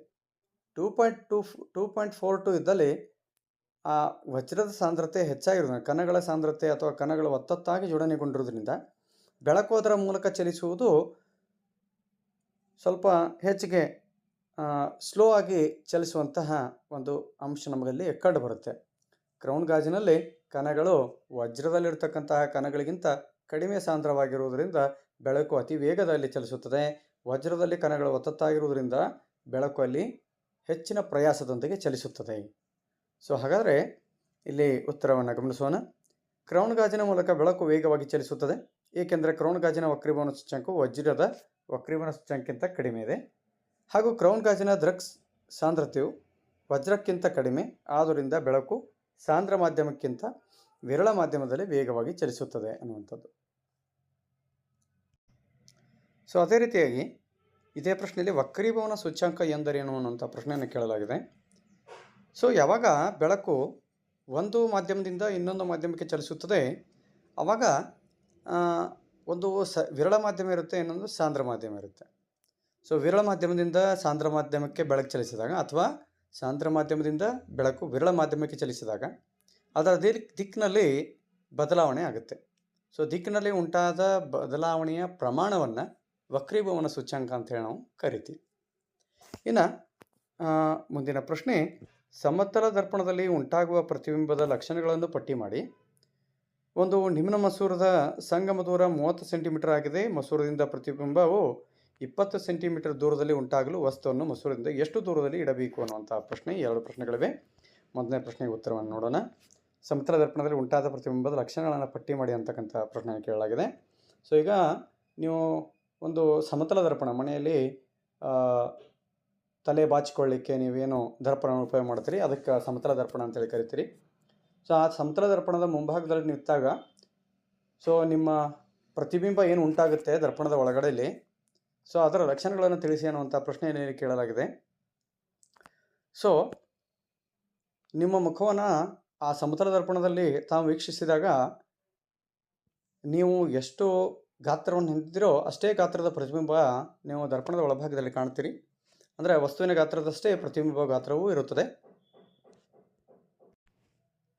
ಅದೇ ರೀತಿಯಾಗಿ ವಸ್ತುವಿನ ದರ್ಪಣದ ಮುಂಭಾಗದಲ್ಲಿ ವಸ್ತು ಎಷ್ಟು ದೂರದಲ್ಲಿದೆಯೋ ಪ್ರತಿಬಿಂಬದ ಒಳಭಾಗದಲ್ಲಿಯೂ ಸಹ ವಸ್ತು ಅಷ್ಟೇ ದೂರದಲ್ಲಿರುತ್ತದೆ. ಅದೇ ರೀತಿಯಾಗಿ ವಸ್ತುವಿನ ಪ್ರತಿಬಿಂಬ ಏನು ದರ್ಪಣದ ಒಳಭಾಗದಲ್ಲಿ ಉಂಟಾಗಿರುತ್ತದೆ ಅದು ಪಾರ್ಶ್ವ ಪಲ್ಲಟಗೊಂಡಿರುತ್ತದೆ. ಅಂದರೆ ಬಲಭಾಗದ ಏನು ಪ್ರತಿಬಿಂಬ ಇರುತ್ತೆ ಅದು ಎಡಭಾಗದ ಪ್ರತಿಬಿಂಬದಂತೆ ಕಾಣಿಸುತ್ತದೆ ಮತ್ತು ಎಡಭಾಗದ ಪ್ರತಿಬಿಂಬ ವಸ್ತುವಿನ ಭಾಗ ದರ್ಪಣದ ಒಳಭಾಗದಲ್ಲಿ ಬಲಭಾಗದಂತೆ ಕಾಣಿಸುತ್ತದೆ, ಅಂದರೆ ರಿವರ್ಸ್ ಆಗಿ ಕಾಣಿಸುತ್ತೆ ಅನ್ನುವಂಥದ್ದು ಇವು ಸಮತಲ ದರ್ಪಣದ ಉಂಟಾಗ್ತಾ ಪ್ರತಿಬಿಂಬದ ಲಕ್ಷಣಗಳಾಗಿವೆ. ಸೊ ಇದನ್ನು ಏನೋ ಸ್ವಲ್ಪ ಗಮನಿಸಿದಾಗ ನೋಡಿರಿ, ಸಮತಲ ದರ್ಪಣದಲ್ಲಿ ಉಂಟಾಗ ಪ್ರತಿಬಿಂಬ ಲಕ್ಷಣಗಳನ್ನು ಇಲ್ಲಿ ಗಮನಿಸಿದಾಗ ಅದು ಮಿಥ್ಯ ಮತ್ತು ನೇರವಾಗಿರುತ್ತದೆ. ಅಂದರೆ ವಸ್ತುವಿನ ಪ್ರತಿಬಿಂಬರೇ ನಾವು ಕನ್ನಡಿ ಒಳಗೆ ನೋಡ್ಬೋದೇ ಹೊರತು ಅದನ್ನು ಪರದೆಯ ಮೇಲೆ ಪಡೀಲಿಕ್ಕೆ ಸಾಧ್ಯ ಇಲ್ಲ. ಸೊ ಯಾವ ವಸ್ತುವಿನ ಪ್ರತಿಬಿಂಬವನ್ನು ನಾವು ಪರದೆಯ ಮೇಲೆ ಪಡೀಲಿಕ್ಕೆ ಸಾಧ್ಯ ಇದಕ್ಕೆ ಸತ್ಯ ಪ್ರತಿಬಿಂಬ ಅಂತೀವಿ. ಆದರೆ ಸಮತಲ ದರ್ಪಣದಲ್ಲಿ ನಾವು ಏನು ಪ್ರತಿಬಿಂಬವನ್ನು ಪಡಿತೀವಿ ಅದು ಕೇಳಲ್ಲ, ನೋಡಲಿಕ್ಕೆ ಅಷ್ಟೇ ಸಿಗುತ್ತೆ, ಅದನ್ನು ಪರದೆ ಮೇಲೆ ಪಡೀಲಿಕ್ಕೆ ಸಿಗಲ್ಲ. ಆದ್ದರಿಂದ ಅದು ಮಿಥ್ಯ ಪ್ರತಿಬಿಂಬ. ಮತ್ತು ವಸ್ತುವಿನ ನೇರವಾದಂಥ ಪ್ರತಿಬಿಂಬವನ್ನು ಅಲ್ಲಿ ಗಮನಿಸ್ಬೋದು. ಪ್ರತಿಬಿಂಬ ಗಾತ್ರ ವಸ್ತುವಿನ ಗಾತ್ರದಷ್ಟೇ ಇರುತ್ತದೆ. ವಸ್ತು ದರ್ಪಣದ ಮುಂದೆ ಎಷ್ಟು ದೂರದಲ್ಲಿದೆಯೋ ಅಷ್ಟೇ ದೂರದ ಪ್ರತಿಬಿಂಬದ ಒಳಭಾಗದಲ್ಲಿಯೂ ಇರುತ್ತದೆ. ಪ್ರತಿಬಿಂಬವು ಪಾರ್ಶ್ವಪಲಟ ಹೊಂದಿರುತ್ತದೆ. ಇಷ್ಟು ಇವು ಸಮತಲ ದರ್ಪಣದಲ್ಲಿ ಉಂಟಾದ ಪ್ರತಿಬಿಂಬದ ಲಕ್ಷಣಗಳು ಅನ್ನುವಂಥದ್ದು. ಇನ್ನು ಅದರಲ್ಲಿ ಇನ್ನೊಂದು ಸಮಸ್ಯೆಗೆ ಸಂಬಂಧಿಸಿದಂಥ ಪ್ರಶ್ನೆ ಇದೆ. ಒಂದು ನಿಮ್ನ ಮಸೂರದ ಸಂಗಮ ದೂರವು 30 ಸೆಂಟಿಮೀಟರ್ ಆಗಿದೆ ಅನ್ನುವಂಥದ್ದನ್ನು ಇಲ್ಲಿ ನೀಡಲಾಗಿದೆ. ಸೊ ಇಲ್ಲಿ ನಿಮ್ನ ಮಸೂರ ಅಂತಂದಾಗ ನಾವು ಮೊದಲು ಏನು ಮಾಡಬೇಕಂತಂದರೆ, ಇಂತಹ ಸಮಸ್ಯೆಗಳನ್ನು ಬಿಡಿಸುವಾಗ ಚಿತ್ರವನ್ನು ಪಡೆದುಕೊಳ್ಳುವುದು ಬಹಳಷ್ಟು ಸೂಕ್ತ. ಚಿತ್ರದ ಸಹಾಯದಿಂದ ನೀವು ಸಮಸ್ಯೆಯನ್ನು ಬಿಡಿಸಿದ್ದೇ ಆದರೆ ನಿಮಗೆ ನಿಖರವಾದ ಉತ್ತರವನ್ನು ಪಡೀಲಿಕ್ಕೆ ನಿಮಗೆ ಸಾಧ್ಯ ಆಗುತ್ತೆ. ಸೊ ಇಲ್ಲಿ ನಿಮ್ನ ಮಸೂರ ಅಂಥೇಳಿ ಅವರು ಹೇಳಿದ್ದಾರೆ. ಒಂದು ನಿಮ್ನ ಮಸೂರದ ಸಂಗಮ ದೂರವು ಅನ್ನುವಂಥದ್ದನ್ನು ಇಲ್ಲಿ ನೀಡಲಾಗಿದೆ. ಸೊ ಇಲ್ಲಿ ಬೆಳಕಿನ ಕಿರಣಗಳು ಈ ನಿಮ್ನ ಮಸೂರದ ಮೇಲೆ ಬಿದ್ದಾಗ ಇವು ಏನಾಗುತ್ತೆ ಅಂದರೆ ಚದುರಿ ಹೋಗುತ್ತೆ. ಚದುರಿದಾಗ ಅವುಗಳನ್ನು ನಾವು ಹಿಂಬದಿಯಲ್ಲಿ ಸಂಧಿಸಿದಾಗ ಯಾವುದೋ ಒಂದು ಬಿಂದುವಿನಿಂದ ಒಂದು ನಮಗೆ ಪಾಸ್ ಆಗುತ್ತೆ. ಅಂದರೆ ಈ ಬಿಂದುವಿಗೆ ನಾವು ಏನಂತೀವಿ ಅಂತಂದ್ರೆ ಪ್ರಧಾನ ಸಂಗಮ ಅಂತ ಹೇಳಿ ಕರಿತೀವಿ. ಈ ದರ್ಪಣದ ಈ ಮಸೂರದ ಏನು ಮಧ್ಯಬಿಂದು ಇದೆ, ಈ ಮಧ್ಯಬಿಂದುವಿನಿಂದ ಈ ಪ್ರಧಾನ ಸಂಗಮಗಳ ನಡುವಿನ ದೂರಕ್ಕೆ ನಾವು ಏನಂತೀವಿ ಅಂತಂದರೆ ಸಂಗಮ ದೂರ ಅಂಥೇಳಿ ಕರಿತೀವಿ. ಮಸೂರದ ಎಡಭಾಗದಲ್ಲಿ ಈ ಸಂಗಮ ದೂರ ಇರೋದ್ರಿಂದ ಇದನ್ನು ಮೈನಸ್ ಅಂತ ನಾವು ತೆಗೆದುಕೊಳ್ತೀವಿ. ಅಂದರೆ ಎಫ್ನ ಬೆಲೆ ಎಷ್ಟಿದೆ ಅಂತಂದರೆ -30 ಸೆಂಟಿಮೀಟರ್. ಮಸೂರದ ಪ್ರತಿಬಿಂಬವು 20 ಸೆಂಟಿಮೀಟರ್ ದೂರದಲ್ಲಿ ಉಂಟಾಗಲು ಅನ್ನುವಂಥದ್ದನ್ನು ಮತ್ತೆ ಅವರು ನೀಡಿದ್ದಾರೆ. ಅಂದರೆ ಪ್ರತಿಬಿಂಬವೂ ಸಹ ಎಡಭಾಗದಲ್ಲಿಯೇ ನಮಗೆ ಸಿಗುತ್ತೆ. ಅಂದರೆ ವಿನ ಬೆಲೆ ಎಷ್ಟಿದೆ ಅಂತಂದರೆ 20 ಸೆಂಟಿಮೀಟರ್. ಇದು ಎಡಭಾಗದಲ್ಲೇ ನಿರ್ಮಾಣ ಆಗೋದ್ರಿಂದ ಇದನ್ನು ಸಹ ನಾವು ಮೈನಸ್ ಆಗಿ ತೆಗೆದುಕೊಳ್ತೇವೆ. ಸೊ ಹಾಗಾದರೆ 20 ಸೆಂಟಿಮೀಟರ್ ದೂರದಲ್ಲಿ ಪ್ರತಿಬಿಂಬ ಉಂಟಾಗಬೇಕಾದ್ರೆ ವಸ್ತುವನ್ನು ಎಷ್ಟು ದೂರದಲ್ಲಿ ಇಡಬೇಕು ಅನ್ನೋಂಥ ಪ್ರಶ್ನೆಯನ್ನು ಕೇಳಲಾಗಿದೆ. So u is equal to ಪ್ರಶ್ನಾರ್ಥಕ ಚಿಹ್ನೆ. ಇಲ್ಲಿ ಇದು ಮಸೂರ ಇರೋದ್ರಿಂದ ಮಸೂರಕ್ಕೆ ಸಂಬಂಧಿಸಿದಂತಹ ಸೂತ್ರವನ್ನು ನಾವಿಲ್ಲಿ ಗಮನಿಸಿದಾಗ, so 1/f is equal to 1/v minus 1/u ಅನ್ನುವಂತಹ ಸೂತ್ರವನ್ನು ನಾವಿಲ್ಲಿ ಬಳಸಬೇಕಾಗುತ್ತೆ. ಇಲ್ಲಿ ನೀಡಿದ್ದಾರೆ, ತಾವು ಗಮನಿಸ್ಬೋದು. 1/v minus 1/u is equal to 1/f. So 1/uನ ಬೆಲೆಯನ್ನು ನಾವಿಲ್ಲಿ ಕಂಡುಹಿಡಿಯಬೇಕಾಗಿರೋದ್ರಿಂದ ಸೂತ್ರವನ್ನು ಸ್ವಲ್ಪ ಬದಲಾಯಿಸಿಕೊಂಡು 1/u is equal to 1/v minus 1/f ಈ ರೀತಿ ಇಡಬಹುದು. So 1/u is equal to minus 1/20 minus into bracket minus 1/30. So ಇದನ್ನು ಸರಳೀಕರಣ ಮಾಡಿದಾಗ ನಮಗೆ ಯುನ ಬೆಲೆ -60 ಸೆಂಟಿಮೀಟರ್ ಸಿಗುತ್ತೆ. ಸೊ ಮುಂದಿನ ಪ್ರಶ್ನೆ, 220 ವೋಲ್ಟ್ ಜನರೇಟರ್ಗೆ ಒಂದು ವಿದ್ಯುತ್ ಹೀಟರನ್ನು ಸಂಪರ್ಕಿಸಲಾಗಿದೆ ಮತ್ತು 15 ಆಂಪಿಯರ್ ವಿದ್ಯುತ್ತನ್ನು ಸೆಳೆಯುತ್ತದೆ. ಹಾಗಾದರೆ ವಿದ್ಯುತ್ ಹೀಟರ್ನ ಸಾಮರ್ಥ್ಯವೇನು? ಈ ವಿದ್ಯುತ್ ಹೀಟರನ್ನು ದಿನಕ್ಕೆ 5 ಗಂಟೆಗಳಂತೆ 30 ದಿನಗಳ ಕಾಲ ಬಳಸಿದಾಗ 1 ಕಿಲೋವ್ಯಾಟ್ ಗಂಟೆಗೆ ₹4ರಂತೆ ತಗಲುವ ಒಟ್ಟು ವೆಚ್ಚವನ್ನು ಲೆಕ್ಕಾಚಾರ ಮಾಡಿ ಅನ್ನುವಂಥ ಪ್ರಶ್ನೆಯನ್ನು ಇಲ್ಲಿ ನೀಡಲಾಗಿದೆ. ಸೊ ಮಕ್ಕಳೇ, ಇಂತಹ ಪ್ರಶ್ನೆಯನ್ನು ಪರೀಕ್ಷೆಯಲ್ಲಿ ಬಹಳ ಸಾರಿ ಕೇಳಲಾಗಿರುತ್ತೆ. ಸೊ ಇಲ್ಲಿ ತಾವು ಗಮನಿಸ್ಬೋದು ನೀಡಿರ್ತಕ್ಕಂಥ ಅಂಶಗಳು. 220 ವೋಲ್ಟ್ ವಿಭವಾಂತರ ನೀಡಿದ್ದಾರೆ, 15 ಆಂಪಿಯರ್ ವಿದ್ಯುತ್ ಪ್ರವಾಹ ಇದೆ ಅನ್ನುವಂಥದ್ದು ನೀಡಿದ್ದಾರೆ. ವಿದ್ಯುತ್ ಸಾಮರ್ಥ್ಯವನ್ನು ಕಂಡುಹಿಡಿಯಿರಿ ಅನ್ನುವಂಥದ್ದು ಪ್ರಶ್ನೆಯಲ್ಲಿ ಕೇಳಲಾಗಿದೆ. ಸೊ ಸಾಮರ್ಥ್ಯ P ಇಸ್ ಈಕ್ವಲ್ ಟು ಸೂತ್ರ ಏನಪ್ಪ ಅಂತಂದರೆ V/I. ಸೊ ಹಾಗಾದರೆ ವಿನ ಬೆಲೆ ಇಲ್ಲಿದೆ, ಐನ ಬೆಲೆ ಇಲ್ಲಿದೆ. ಇವೆರಡನ್ನು ಗುಣಾಕಾರ ಮಾಡಿದಾಗ ನಮಗೆ 3300 ವ್ಯಾಟ್ ಸಿಗುತ್ತೆ. ಆದರೆ ಸಮಸ್ಯೆ ಇಲ್ಲಿಗೆ ಮುಗಿಲಿಲ್ಲ. ಇದನ್ನು ಬಳಸ್ಕೊಂಡು ನೆಕ್ಸ್ಟ್ ಏನು ಮಾಡಿದೆ ಅಂತಂದರೆ 1 ಕಿಲೋವ್ಯಾಟ್ ಗಂಟೆಗೆ ₹4 ಅಂತ ತಗಲ್ತಕ್ಕಂಥ ಒಟ್ಟು ವೆಚ್ಚವನ್ನು ಲೆಕ್ಕಾಚಾರ ಮಾಡಿರಿ ಅಂತ ಹೇಳಿದ್ದಾರೆ. ಒಂದು ದಿನಕ್ಕೆ ಅದು 5 ಗಂಟೆ ಕೆಲಸ ಮಾಡುತ್ತೆ. ಇಂತಹ 5 ಗಂಟೆ ಕೆಲಸ ಮಾಡ್ತಕ್ಕಂತಹ ಸಾಧನ 30 ದಿನಗಳವರೆಗೆ ಕಂಟಿನ್ಯೂಸ್ ಆಗಿ ಕೆಲಸ ಮಾಡ್ತಾನೆ ಇದ್ದರೆ ಇದೇ ಒಂದು ವ್ಯವಸ್ಥೆಯಲ್ಲಿ, ಸೊ ಒಟ್ಟು ಆ ತಿಂಗಳ ಕೊನೆಯಲ್ಲಿ ಬರ್ತಕ್ಕಂತಹ ಬಿಲ್ ಎಷ್ಟು ಅನ್ನುವಂಥ ಪ್ರಶ್ನೆಯಲ್ಲಿ ಕೇಳಲಾಗಿದೆ. ಸೊ 3300 ವ್ಯಾಟ್ ಅದರ ಸಾಮರ್ಥ್ಯವಾಗಿದ್ದು, ಸೊ ಅದು 5 ದಿನಗಳವರೆಗೆ ಒಂದು ದಿನಕ್ಕೆ 5 ಗಂಟೆಗಳ ಕಾಲ 30 ದಿನಗಳವರೆಗೆ ಹೀಗೆ ಕೆಲಸ ಮಾಡಿದರೆ 4,95,000 ವ್ಯಾಟ್ ಗಂಟೆ ಅದ ಅದರ ಸಾಮರ್ಥ್ಯ ಬರುತ್ತೆ. ಸೊ ಇದನ್ನು ಕಿಲೋವ್ಯಾಟ್ ಗಂಟೆಗೆ ಪರಿವರ್ತಿಸಿದಾಗ 495 ಕಿಲೋವ್ಯಾಟ್ ಗಂಟೆ ಅಂದರೆ ಯೂನಿಟ್ 495 ಯೂನಿಟ್ ಅದರ ವ್ಯಾವಹಾರಿಕ ಏಕಮಾನ ಆಯಿತು. 1 ಕಿಲೋವ್ಯಾಟ್ ಗಂಟೆಗೆ 4 ರೂಪಾಯಿ ಅಂತೆ. 1 ಕಿಲೋವ್ಯಾಟ್ ಗಂಟೆಗೆ 4 ರೂಪಾಯಿರಂತೆ. 495 ಕಿಲೋವ್ಯಾಟ್ ಗಂಟೆಗೆ ಬಿಲ್ಲಿನ ಮೊತ್ತ ಎಷ್ಟು ಅನ್ನುವಂಥ ಪ್ರಶ್ನೆಯನ್ನು ಕೇಳಲಾಗಿದೆ. ಇದೇನು 1 ಯೂನಿಟ್ಗೆ 4 ರೂಪಾಯಿ ಇದೆಯಲ್ಲ, ಹಂಗೆ 495 ಯೂನಿಟ್ಗೆ ಎಷ್ಟಾಯಿತು ಅಂತಂದರೆ 1980 ರೂಪಾಯಿ ಬಿಲ್ಲು ಉಂಟಾಗುತ್ತೆ ಅನ್ನುವಂಥದ್ದು. ಸೊ ಮಕ್ಕಳು, ಇಲ್ಲಿವರೆಗೆ ನಾವು ಭೌತ ವಿಜ್ಞಾನ ವಿಷಯಕ್ಕೆ ಸಂಬಂಧಿಸಿದಂತೆ ಪ್ರಶ್ನೆಗಳಿಗೆ ಸವಿವರವಾಗಿ ಉತ್ತರಗಳನ್ನು ಅಭ್ಯಾಸ ಮಾಡಿದ್ದೀವಿ. ಇನ್ನು ಮುಂದಿನ ವಿಭಾಗ ರಸಾಯನ ವಿಜ್ಞಾನ ವಿಭಾಗ. ಸೊ ಇಲ್ಲಿ ಸಹ 1 ಅಂಕದ ಬಹು ಆಯ್ಕೆ ಪ್ರಶ್ನೆಗಳನ್ನು ಇಲ್ಲಿ ನೀಡಲಾಗಿದೆ. ಮೊದಲನೇ ಪ್ರಶ್ನೆ, ಸುಣ್ಣದ ತಿಳಿನೀರನ್ನು ಹಾಲಿನಂತೆ ಬೆಳ್ಳಗೆ ಮಾಡುವ ಅನಿಲ ಯಾವುದು ಅನ್ನುವಂಥದ್ದು. ಸೊ ಸುಣ್ಣದ ತಿಳಿನೀರಿನ ಮೂಲಕ ಒಂದು ಅನಿಲವನ್ನು ಹಾಯಿಸಿದಾಗ ಹಾಲಿನಂತೆ ಬೆಳಗಾಗುತ್ತೆ. ಅದು ಅನಿಲ ಯಾವುದಪ್ಪ ಅನ್ನುವಂಥ ಪ್ರಶ್ನೆ ಕೇಳಲಾಗಿದೆ. ಆಯ್ಕೆಗಳು ಹೈಡ್ರೋಜನ್ನು, ಆಕ್ಸಿಜನ್ನು, ನೈಟ್ರೋಜನ್ ಮತ್ತು ಕಾರ್ಬನ್ ಡೈಆಕ್ಸೈಡ್. ಸರಿಯಾದ ಆಯ್ಕೆ ಕಾರ್ಬನ್ ಡೈಆಕ್ಸೈಡ್. ಮುಂದಿನ ಪ್ರಶ್ನೆ, ಅಲ್ಕೈನ್ನ ಮೊದಲ ಸದಸ್ಯನ ಅಣುವಿನಲ್ಲಿರುವ ಕೋವೆಲೆಂಟ್ ಬಂಧಗಳ ಸಂಖ್ಯೆ ಎಷ್ಟು ಅನ್ನುವಂಥ ಪ್ರಶ್ನೆ. ಸೊ ಅಲ್ಕೈನ್ನ ಮೊದಲ ಸದಸ್ಯ ಯಾವುದು ಅನ್ನೋದನ್ನು ನಾವಿಲ್ಲಿ ಗಮನಿಸಬೇಕು. ಸೊ ಅಲ್ಕೈನ್ನಲ್ಲಿ ಕಾರ್ಬನ್ ಮಧ್ಯೆ ತ್ರಿಬಂಧ ಇರೋದರಿಂದ ಮೊದಲನೇ ಸದಸ್ಯ ಕನಿಷ್ಠ 2 ಕಾರ್ಬನ್ನನ್ನಾದರೂ ಹೊಂದಿರಲೇಬೇಕು ಅನ್ನುವಂಥದ್ದು. ಸೊ ಹಾಗಾದರೆ 2 ಕಾರ್ಬನ್ಗಳನ್ನು ಹೊಂದಿರುವಂತಹ ಸದಸ್ಯ ಯಾವುದಪ್ಪ ಅಂತಂದರೆ ಅದು ಈಥೈನ್ ಅನ್ನುವಂಥದ್ದು. ಸೊ ಹಾಗಾದರೆ ಈ ಈಥೈನ್ ಅಲ್ಕೈನ್ನ ಮೊದಲ ಸದಸ್ಯ ಯಾರಪ್ಪ ಅಂತಂದರೆ ಇಲ್ಲಿ ಈಥೈನ್. ಸೊ ಆ ಈಥೈನ್ನಲ್ಲಿ ಇರತಕ್ಕಂತಹ ಕೋವೆಲೆಂಟ್ ಬಂಧಗಳ ಸಂಖ್ಯೆಯನ್ನು ಅವರು ಇಲ್ಲಿ ಪ್ರಶ್ನೆಯನ್ನು ಕೇಳಲಾಗಿದೆ. ಸೊ ಇಲ್ಲಿ ಇದು ಈಥೈನ್ನ ರಚನಾ ಸೂತ್ರ ಆಗಿದ್ದು, ಇಲ್ಲಿಯ ಬಂಧಗಳ ಸಂಖ್ಯೆಯನ್ನು ತಾವು ಎಣಿಸ್ತಾ ಹೋಗಿ. ಇದು 1ನೇದ್ದು, ಇದು 2ನೇದ್ದು, ಇಲ್ಲಿ 3, 4, 5 ಅಂದರೆ ಟೋಟಲ್ ಎಷ್ಟು ಬಾಂಡ್ ಅಂತಂದರೆ 5 ಬಂಧಗಳಿವೆ ಅನ್ನೋದನ್ನು ನಾವಿಲ್ಲಿ ಹೇಳ್ಬೋದು. 5 ಕೋವೆಲೆಂಟ್ ಬಾಂಡ್ಸ್. ಸೊ ಮುಂದಿನ ಪ್ರಶ್ನೆ, ಅಡುಗೆ ಮಾಡುವಾಗ ಪಾತ್ರೆ ತೆಳೆದ ಹೊರ ಮೇಲ್ಮೈ ಕಪ್ಪಾಗಿದ್ದರೆ ಇದರ ಅರ್ಥ ಅನ್ನುವಂಥದ್ದು. ಸೊ ಮಕ್ಕಳು, ಯಾವಾಗ ನೀವು ಮನೆಯಲ್ಲಿ ಅಡುಗೆ ಮಾಡ್ತಾ ಇರ್ತೀರಿ ಅಥವಾ ಮನೆಯಲ್ಲಿ ಅಮ್ಮ ಹೌದಾ ಯಾರಾದರೂ ಅಡುಗೆ ಮಾಡ್ತಾ ಇರ್ತಾರಲ್ಲ, ಮಾಡೋ ಸಂದರ್ಭದಲ್ಲಿ ಆ ಪಾತ್ರೆ ತಳಭಾಗದಲ್ಲಿ ಕಪ್ಪಾಗಿರ್ತಕ್ಕಂತಹ ಒಂದು ಮಸಿ ಉಂಟಾಗಿರುವುದನ್ನು ತಾವು ಗಮನಿಸ್ತೀರಿ. ಸೊ ಇದಕ್ಕೆ ಕಾರಣ ಏನು ಅಂತ ಪ್ರಶ್ನೆಯನ್ನು ಅಲ್ಲಿ ಕೇಳಲಾಗಿದೆ.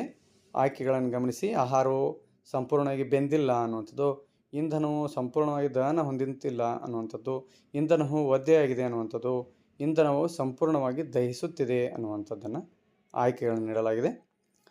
ಸೊ ಇಂಧನವು ಸಂಪೂರ್ಣವಾಗಿ ದಹನ ಹೊಂದುತ್ತಿಲ್ಲ ಅನ್ನುವುದನ್ನು ನಾವಿಲ್ಲಿ ಸರಿಯಾದ ಆಯ್ಕೆಯಾಗಿ ಬಳಸಬಹುದು. ಅಥವಾ ಆಕ್ಸಿಜನ್ ಸರಿಯಾದ ರೀತಿಯಲ್ಲಿ ಸಪ್ಲೈ ಆಗದೇ ಇದ್ದರೂ ಸಹ ಕೆಲವೊಂದು ಸಾರಿ ಏನಾಗುತ್ತೆ, ಹಳದಿ ಜ್ವಾಲೆಯೊಂದಿಗೆ ಇಂಧನವು ಉರಿದು ಕಪ್ಪಾದಂತಹ ಮಸಿಯನ್ನು ಉಂಟು ಮಾಡುವಂಥ ಸಾಧ್ಯತೆ ಇರುತ್ತೆ. ಸೊ ಮುಂದಿನ ಪ್ರಶ್ನೆ 1 ಅಂಕಗಳ ಪ್ರಶ್ನೆ, ಎಣ್ಣೆ ಮತ್ತು ಕೊಬ್ಬಿನಿಂದ ಮಾಡಲ್ಪಟ್ಟ ಆಹಾರ ಪದಾರ್ಥಗಳೇ ಪ್ರತಿ ಉತ್ಕರ್ಷಗಳನ್ನು ಸೇರಿಸಲಾಗುತ್ತದೆ ಏಕೆ ಅನ್ನುವಂಥದ್ದು. ಸೊ ಇಲ್ಲಿ ಉತ್ತರವನ್ನು ತಾವು ಗಮನಿಸಿದಾಗ, ಎಣ್ಣೆ ಮತ್ತು ಕೊಬ್ಬಿನಿಂದ ಮಾಡಲ್ಪಡ್ತಕ್ಕಂಥ ಆಹಾರ ಪದಾರ್ಥಗಳು ವಾತಾವರಣದಲ್ಲಿರ್ತಕ್ಕಂಥ ಆಕ್ಸಿಜನ್ನೊಂದಿಗೆ ವರ್ತಿಸಿ ಕಮ್ಮುಟ್ಟುತ್ತವೆ. ಅವುಗಳ ವಾಸನೆ ಮತ್ತು ರುಚಿ ಬದಲಾಗುತ್ತೆ. ಸೊ ಆ ಬದಲಾಗದೇ ಇರುವಂತೆ ಮತ್ತು ಅದರ ವಾಸನೆ ಮತ್ತು ರುಚಿ ಕೆಡದೇ ಇರುವಂತೆ ನೋಡಿಕೊಳ್ಳಿಕ್ಕೆ ಪ್ರತಿ ಉತ್ಕರ್ಷಗಳನ್ನು ಏನು ಮಾಡಲಾಗುತ್ತೆ, ಸೇರಿಸಲಾಗುತ್ತೆ. ಸೊ ಇಲ್ಲಿ ಉತ್ತರವನ್ನು ಗಮನಿಸಿದಾಗ, ಕಮ್ಮುಟ್ಟುವಿಕೆಯನ್ನು ತಡೆಗಟ್ಟಲು ಆಹಾರ ಪದಾರ್ಥಗಳು ಉತ್ಕರ್ಷಣೆಗೆ ಒಳಗಾಗುವುದನ್ನು ತಡೆಯಲಿಕ್ಕೆ ಇದನ್ನು ಮಾಡಲಾಗುತ್ತೆ ಅಂತ. ಇನ್ನು ಅಡುಗೆ ಸೋಡನ್ನು ಆಮ್ಲಶಾಮಕವಾಗಿ ಬಳಸುತ್ತಾರೆ, ಕಾರಣ ಕೊಡಿ ಅನ್ನುವಂಥ ಪ್ರಶ್ನೆ ಇದೆ. ಸೊ ಇಲ್ಲಿ ಅಡುಗೆ ಸೋಡಾ ಅನ್ನುವಂಥದ್ದು ಒಂದು ಸೌಮ್ಯ ಸ್ವಭಾವದ ಪ್ರತ್ಯಾಮ್ಲ ಆಗಿರುತ್ತೆ. ಜಠರದಲ್ಲಿನ ಹೆಚ್ಚುವರಿ ಆಮ್ಲವನ್ನು ತಟಸ್ಥಗೊಳಿಸುತ್ತೆ. ಆದ್ದರಿಂದ ಅಡುಗೆ ಸೋಡಾವನ್ನು ಆಮ್ಲಶಾಮಕವಾಗಿ ಏನು ಮಾಡ್ತಾರೆ, ಬಳಸ್ತಾರೆ ಅನ್ನುವಂಥದ್ದು. ಇನ್ನು ಎಥನಾಯಿಕ್ ಆಮ್ಲವಾಗಿ ಪರಿವರ್ತಿಸುವುದು ಉತ್ಕರ್ಷಣ ಕ್ರಿಯೆ ಎನ್ನುತ್ತಾರೆ ಏಕೆ ಅನ್ನುವಂಥದ್ದು. ಸೊ ಎಥನಾಲ್ಗೆ ಆಕ್ಸಿಜನ್ನ ಸೇರಿಸಿದ್ರೆ ಏನಾಗುತ್ತೆ ಅಂದರೆ ಎಥನಾಯಿಕ್ ಆಮ್ಲವಾಗಿ ಪರಿವರ್ತನೆ ಆಗುತ್ತೆ. ಆದ್ದರಿಂದ ಇದನ್ನು ಉತ್ಕರ್ಷಣ ಕ್ರಿಯೆ ಅಂತ ಕರಿತೀವಿ. ಸೊ ಎಥನಾಲ್ಗೆ ಉತ್ಕರ್ಷಣಕಾರಿಗಳಿಂದ ಆಕ್ಸಿಜನ್ ಪರಮಾಣುಗಳನ್ನು ಸೇರಿಸಿ ಎಥನಾಯಿಕ್ ಆಮ್ಲವಾಗಿ ಪರಿಸೋದ್ರಿಂದ ಇದನ್ನು ಉತ್ಕರ್ಷಣ ಕ್ರಿಯೆ ಅಂತ ಕರೀತಾರೆ. ಮುಂದಿನ ಪ್ರಶ್ನೆ 2 ಅಂಕಗಳ ಪ್ರಶ್ನೆ. ಮೊದಲನೇ ಪ್ರಶ್ನೆಯನ್ನು ಗಮನಿಸ್ತಾ ಇದ್ದೀರಿ. ಆಮ್ಲವನ್ನು ಸಾರರಿಕ್ತಗೊಳಿಸುವಾಗ ತೆಗೆದುಕೊಳ್ಳಬೇಕಾದ ಮುನ್ನೆಚ್ಚರಿಕೆ ಕ್ರಮಗಳನ್ನು ತಿಳಿಸಿ ಅನ್ನುವಂಥ ಪ್ರಶ್ನೆ. ಸೊ ಅದರ ಪ್ರಶ್ನೆಯನ್ನು ನಾವು ಗಮನಿಸಿದಾಗ, ಸೊ ಆಮ್ಲದ ಸಾರತೆಯನ್ನು ಕಡಿಮೆ ಮಾಡೋ ಸಲುವಾಗಿ, ಅಂದರೆ ಅದರದ ಡೈಲ್ಯೂಷನ್ ಮಾಡಬೇಕಾದ್ರೆ ಅದು ಸ್ಟ್ರಾಂಗ್ ಭಾಳ ಇರುತ್ತೆ ಅಲ್ಲ, ಅದನ್ನು ಸ್ಟ್ರೆಂತನ್ನು ಕಡಿಮೆ ಮಾಡೋ ಸಲುವಾಗಿ ಸೊ ಯಾವ ರೀತಿ ಮುನ್ನೆಚ್ಚರಿಕೆ ಕ್ರಮದಿಂದ ಅದನ್ನು ಡೈಲ್ಯೂಟ್ ಮಾಡ್ತೀರಿ ಅಥವಾ ಸಾರರಿಕ್ತಗೊಳಿಸ್ತೀರಿ ಅನ್ನುವಂಥ ಪ್ರಶ್ನೆಯನ್ನು ಕೇಳಲಾಗಿದೆ. ಸೊ ಇಲ್ಲಿ ತಾವು ಮಕ್ಕಳು ಗಮನಿಸಬೇಕು, ಯಾವಾಗ ನಾವು ಆಮ್ಲಕ್ಕೆ ನೀರನ್ನು ಸೇರಿಸ್ತೀವಿ ಆವಾಗ ಉತ್ಪತ್ತಿ ಆಗ್ತಕ್ಕಂತಹ ಏನು ಉಷ್ಣ ಇದೆ ಅದು ಅತಿ ಹೆಚ್ಚಾಗಿರುತ್ತೆ. ಇದರಿಂದ ಅದು ಹೊರಸಿಡಿಯುವ ಸಾಧ್ಯತೆ ಇರುತ್ತೆ ಮತ್ತು ಸಂಗ್ರಹಕ್ಕೆ ಒಡೆಯುವಂಥ ಸಾಧ್ಯತೆ ಇರುತ್ತೆ. ಸೊ ಆದ್ದರಿಂದ ಆಮ್ಲಕ್ಕೆ ನೀರನ್ನು ಯಾವಾಗಲೂ ಸೇರಿಸ್ಬಾರ್ದು. ಸೊ ಹಾಗಾದರೆ ಏನು ಮಾಡಬೇಕು, ನೀರಿಗೆ ಆಮ್ಲವನ್ನು ನಿಧಾನವಾಗಿ ಹನಿ ಹನಿಯಾಗಿ ಸೇರಿಸೋದ್ರಿಂದ ಸೊ ಏನು ಉಷ್ಣ ಉತ್ಪತ್ತಿ ಆಗುತ್ತೆ ಅದು ಭಾಳಷ್ಟು ಕಡಿಮೆ ಪ್ರಮಾಣದಲ್ಲಿದ್ದು ಸೊ ಇದರಿಂದ ಆಮ್ಲವನ್ನು ಸಾರರಿಕ್ತಗೊಳಿಸ್ಬೋದು. ಸೊ ಇಲ್ಲಿ ಉತ್ತರವನ್ನು ಗಮನಿಸಿದಾಗ ಆಮ್ಲವನ್ನು ಸಾರರಿಕ್ತಗೊಳಿಸುವ ಪ್ರಕ್ರಿಯೆ ಬಹಿರುಷ್ಣಕವಾಗಿದೆ. ಆಮ್ಲವನ್ನು ಸಾರರಿಕ್ತಗೊಳಿಸುವಾಗ ಉತ್ಪತ್ತಿಯಾಗುವಂಥ ಉಷ್ಣವು ಮಿಶ್ರಣ ಹೊರಸಡಿಯುವಂತೆ ಮಾಡಬಹುದು ಮತ್ತು ಸುಟ್ಟಗಾಯಗಳು ಉಂಟಾಗ್ಬೋದು. ಅತಿಯಾದ ಬಿಸಿಯಾಗುವಿಕೆಯಿಂದ ಗಾಜಿನ ಸಂಗ್ರಹಕ್ಕೂ ಒಡೆಯಬಹುದು ಅನ್ನುವಂಥದ್ದು. ಸೊ ಇನ್ನು ನೆಕ್ಸ್ಟು ಪ್ರಶ್ನೆ, ಸಾಬೂನು ಸ್ವಚ್ಛಗೊಳಿಸುವ ಪ್ರಕ್ರಿಯೆಯನ್ನು ವಿವರಿಸಿ ಅನ್ನುವಂಥ ಪ್ರಶ್ನೆ. ಸೊ ಸಾಬೂನನ್ನು ಸ್ವಚ್ಛಗೊಳಿಸ್ತಕ್ಕಂಥ ಕ್ರಿಯೆ ಸ್ವಲ್ಪ ಇದನ್ನು ಗಮನಿಸಿದಾಗ ಸಾಬೂನಿನಲ್ಲಿ 2 ತುದಿಗಳಿರುತ್ತೆ. ಒಂದು ಜಲಾಕರ್ಷಕ ತುದಿ, ಇನ್ನೊಂದು ಜಲವಿಕರ್ಷಕ ತುದಿ ಅನ್ನುವಂಥದ್ದು. ಸೊ ಜಲಾಕರ್ಷಕ ತುದಿ ಏನಿದೆ ಇದು ಅಯಾನಿಕ್ ತುದಿಯಾಗಿರುತ್ತೆ. ಜಲವಿಕರ್ಷಕ ತುದಿ ಏನಿರುತ್ತೆ ಇದು ಕಾರ್ಬಾಕ್ಸಿಲಿಕ್ ತುದಿಯಾಗಿರುತ್ತೆ. ಕಾರ್ಬಾಕ್ಸಿಲಿಕ್ ತುದಿ ಇದು ಕೊಳೆಯ ಕಡೆಗೆ ಆಕರ್ಷಿಸಲ್ಪಟ್ಟು ಅಯಾನಿಕ್ ತುದಿ ಏನಿದೆ ಇದು ನೀರಿನ ಕಡೆ ಆಕರ್ಷಿಸಲ್ಪಡುತ್ತದೆ. ಯಾವಾಗ ನಾವು ಬಟ್ಟೆ ಮೇಲೆ ನೀರನ್ನು ಹಾಕಿ ಸಾಬೂನಿನಿಂದ ಸ್ವಚ್ಛಗೊಳಿಸ್ಲಿಕ್ಕೆ ಪ್ರಯತ್ನ ಪಡ್ತೀವೋ ಆವಾಗ ಸಾಬೂನಿನ ಕಾರ್ಬಾಕ್ಸಿಲಿಕ್ ತುದಿ ಕೊಳೆಯ ಕಡೆಗೆ ಮುಖ ಮಾಡುತ್ತೆ ಮತ್ತು ಅಯಾನಿಕ್ ತುದಿ ನೀರಿನ ಕಡೆ ಮುಖ ಮಾಡುತ್ತೆ. ಇದರಿಂದ ಅಲ್ಲೊಂದು ರೀತಿಯ ವಿಶೇಷವಾದಂಥ ರಚನೆ ಕಾಣಸಿಗುತ್ತೆ ವೃತ್ತಾಕಾರದ ರೂಪದಲ್ಲಿ. ಇದಕ್ಕೆ ಮಿಸೆಲ್ ಅಂತೇಳಿ ಕರಿತೀವಿ. ಸೊ ಯಾವಾಗ ನಾವು ನೀರು ಹಾಕಿ ಸ್ವಚ್ಛ ಮಾಡ್ತೀವಿ ಆವಾಗ ಕಾರ್ಬಾಕ್ಸಿಲಿಕ್ ತುದಿ ಕೊಳೆಯನ್ನು ತೆಗೆದುಕೊಂಡು ಅಯಾನಿಕ್ ತುದಿ ನೀರಿನೊಂದಿಗೆ ಆ ಕೊಳೆಯನ್ನು ತೆಗೆದುಕೊಂಡು ಹೋಗಿಬಿಡುತ್ತೆ. ಸೊ ಇದೇ ಪ್ರಶ್ನೆಗೆ ಉತ್ತರವನ್ನು ಗಮನಿಸೋಣ. ಸಾಬೂನಿನ ಅಯಾನಿಕ್ ತುದಿ ನೀರಿನೊಂದಿಗೆ ವರ್ತಿಸಿದರೆ ಕಾರ್ಬನ್ ಸರಪಳಿಯು ಎಣ್ಣೆಯೊಂದಿಗೆ ವರ್ತಿಸುತ್ತದೆ. ಹೀಗೆ ಸಾಬೂನಿನ ಅಣುಗಳು ಮಿಸೆಲ್ಗಳ ರಚನೆಯನ್ನು ಉಂಟು ಮಾಡುತ್ತವೆ. ಸಾಬೂನಿನ ಅಣುಗಳು ಹೈಡ್ರೋಕಾರ್ಬನ್ ತುದಿಯು ಎಣ್ಣೆಯ ಹಣಿಯ ಕಡೆಗೆ ಅಂದರೆ ಕೊಳೆಯ ಕಡೆಗೆ ಇರ್ತದೆ ಮತ್ತು ಅಯಾನಿಕ್ ತುದಿ ಹೊರಮುಖವಾಗಿರ್ತದೆ ಅಂದರೆ ನೀರಿನ ಕಡೆಗೆ ಇರ್ತದೆ. ಇದು ನೀರಿನಲ್ಲಿ ಎಮಲ್ಷನ್ನನ್ನು ಉಂಟು ಮಾಡುತ್ತದೆ. ಹೀಗೆ ಸಾಬೂನಿನ ಮಿಸೆಲ್ ನೀರಿನಲ್ಲಿ ಕೊಳೆಯನ್ನು ಹೊರತೆಗೆಯಲು ಸಹಾಯ ಮಾಡುತ್ತದೆ ಮತ್ತು ಬಟ್ಟೆಯನ್ನು ಸ್ವಚ್ಛಗೊಳಿಸುತ್ತದೆ ಅನ್ನುವಂಥದ್ದು. ಸೊ ಅದೇ ರೀತಿಯಾಗಿ ಇನ್ನೊಂದು ಪ್ರಶ್ನೆ, ಅನುರೂಪ ಶ್ರೇಣಿ ಎಂದರೇನು? CnH2n ಸಾಮಾನ್ಯ ಅಣುಸೂತ್ರವನ್ನು ಹೊಂದಿರುವ ಸಂಯುಕ್ತವೊಂದರ ಅಣುಸೂತ್ರವು C2H4 ಆಗಿದೆ. ಇದರ ಅನುರೂಪ ಶ್ರೇಣಿಯ ಮುಂದಿನ 2 ಸಂಯುಕ್ತಗಳ ಹೆಸರು, ಅಣುಸೂತ್ರ ಮತ್ತು ರಚನಾ ಸೂತ್ರಗಳನ್ನು ಬರೆಯಿರಿ ಅನ್ನುವಂಥದ್ದು. ಸೊ ಇಲ್ಲಿ ಮೊದಲು ನಾವು ಅನುರೂಪ ಶ್ರೇಣಿ ಎಂದರೇನು ಅಂತ ನೋಡಿದಾಗ, ಒಂದೇ ಕ್ರಿಯೆ ಗುಂಪು ಕಾರ್ಬನ್ ಸರಪಳಿ ಇರತಕ್ಕಂಥ ಹೈಡ್ರೋಜನನ್ನು ಸ್ಥಾನಪಲ್ಲಟಗೊಳಿಸೋದ್ರಿಂದ ಉಂಟಾಗ್ತಕ್ಕಂತಹ ಸಂಯುಕ್ತಗಳ ಶ್ರೇಣಿಗೆ ಏನಂತಾರೆ ಅಂದ್ರೆ ಅನುರೂಪ ಶ್ರೇಣಿಗಳು ಅಂತೇಳಿ ಕರೀತಾರೆ. CnH2n ಸಾಮಾನ್ಯ ಅಣುಸೂತ್ರವನ್ನು ಹೊಂದಿರುವ ಸಂಯುಕ್ತವೊಂದರ ಅಣುಸೂತ್ರ C2H4 ಆಗಿದೆ. ಇದರ ಅನುರೂಪ ಶ್ರೇಣಿಯ ಮುಂದಿನ 2 ಸಂಯುಕ್ತಗಳ ಹೆಸರು, ಅಣುಸೂತ್ರ ಮತ್ತು ರಚನಾ ಸೂತ್ರ ಬರೀರಿ ಅಂತ ಪ್ರಶ್ನೆಯನ್ನು ಕೇಳಲಾಗಿದೆ. CnH2n ಸಾಮಾನ್ಯ ಅಣುಸೂತ್ರ ಹೊಂದಿರತಕ್ಕಂತಹ ಒಂದು ಕಾರ್ಬನ್ ಸಂಯುಕ್ತ ಅವುಗಳ ಗುಂಪು ಯಾವುದಂತಂದ್ರೆ ಅಲ್ಕೀನ್ ಅನ್ನುವಂಥದ್ದು. ಇಲ್ಲಿ ಪ್ರಶ್ನೆಯಲ್ಲಿ ನೀಡಲಾಗಿರ್ತಕ್ಕಂಥ C2H4 ಏನಿದೆ ಇದು 2 ಕಾರ್ಬನ್ ಮತ್ತು 4 ಹೈಡ್ರೋಜನ್ಗಳನ್ನು ಒಳಗೊಂಡಿದ್ದು 2 ಕಾರ್ಬನ್ ಮತ್ತು 4 ಹೈಡ್ರೋಜನ್ಗಳನ್ನು ಹೊಂದಿರುವಂತಹ ಅಲ್ಕೀನ್ಗಳ ಸದಸ್ಯ ಯಾವುದಪ್ಪ ಅಂತಂದ್ರೆ ಈಥೀನ್ ಅನ್ನುವಂಥದ್ದು.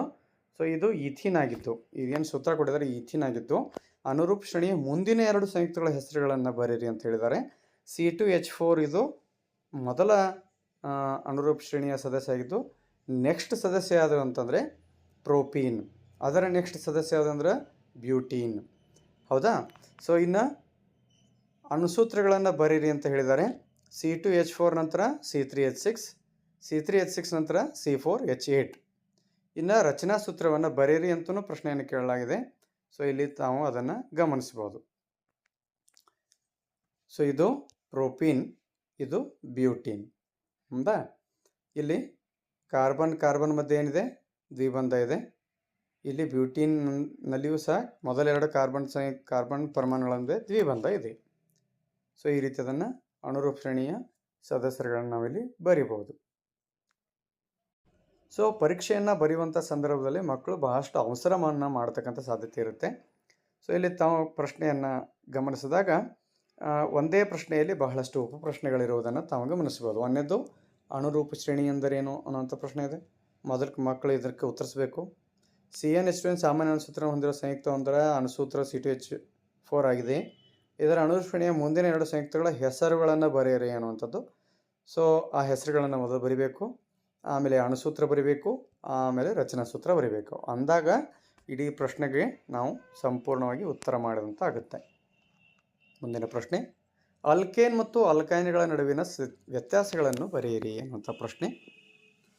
ಸೊ ಅಲ್ಕೇನ್ಗಳು ಮತ್ತು ಅಲ್ಕೈನ್ಗಳ ನಡುವಿನ ವ್ಯತ್ಯಾಸ, ಎರಡು ಅನುಕ್ರಮ ಕಾರ್ಬನ್ ಪರಮಾಣು ನಡುವೆ ಏಕಬಂಧ ಇರುತ್ತೆ. ಅಲ್ಕೈನ್ಗಳಲ್ಲಿ ಎರಡು ಅನುಕ್ರಮ ಕಾರ್ಬನ್ ಪರಮಾಣುಗಳ ಮಧ್ಯೆ ತ್ರಿಬಂಧ ಇರುತ್ತೆ. ಇನ್ನು ಅಲ್ಕೇನ್ಗಳು ಇವುಗಳ ಸಾಮಾನ್ಯ ಅಣುಸೂತ್ರ CnH2n+2, ಅಲ್ಕೈನ್ಗಳ ಸಾಮಾನ್ಯ ಅಣುಸೂತ್ರ CnH2n-2. ಇನ್ನು ಅಲ್ಕೇನ್ಗಳು ರಾಸಾಯನಿಕವಾಗಿ ಸ್ಥಿರವಾಗಿರುತ್ತೆ, ಯಾಕಂದರೆ ಇವು ಸಂತೃಪ್ತವಾಗಿವೆ.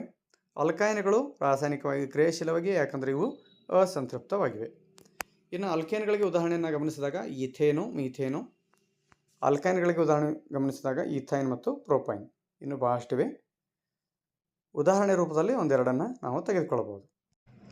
ಸೊ ಮುಂದಿನ ಪ್ರಶ್ನೆ 3 ಅಂಕಗಳ ಪ್ರಶ್ನೆ. ಸಾರರಿಕ್ತ ಸಲ್ಫ್ಯೂರಿಕ್ ಆಮ್ಲದೊಂದಿಗೆ ಸತುವಿನ ಚೂರುಗಳ ವರ್ತನೆ ಮತ್ತು ಉರಿಸುವಿಕೆಯ ಮೂಲಕ ಹೈಡ್ರೋಜನ್ ಅನಿಲದ ಪರೀಕ್ಷೆಯನ್ನು ತೋರಿಸಲು ಉಪಯೋಗಿಸುವ ಉಪಕರಣಗಳ ಜೋಡಣೆಯ ಚಿತ್ರ ಬರೆಯಿರಿ ಮತ್ತು ಸುತ್ತಿನ ಚೂರುಗಳನ್ನು ಗುರುತಿಸಿ ಅನ್ನುವಂತಹ ಪ್ರಶ್ನೆಯನ್ನು ಕೇಳಲಾಗಿದೆ. ಸೊ ಈ ರೀತಿ ಚಿತ್ರವನ್ನು ಬಿಡಿಸಿ ಭಾಗಗಳನ್ನು ನಾವು ಗುರುತಿಸಬೇಕಾಗುತ್ತೆ.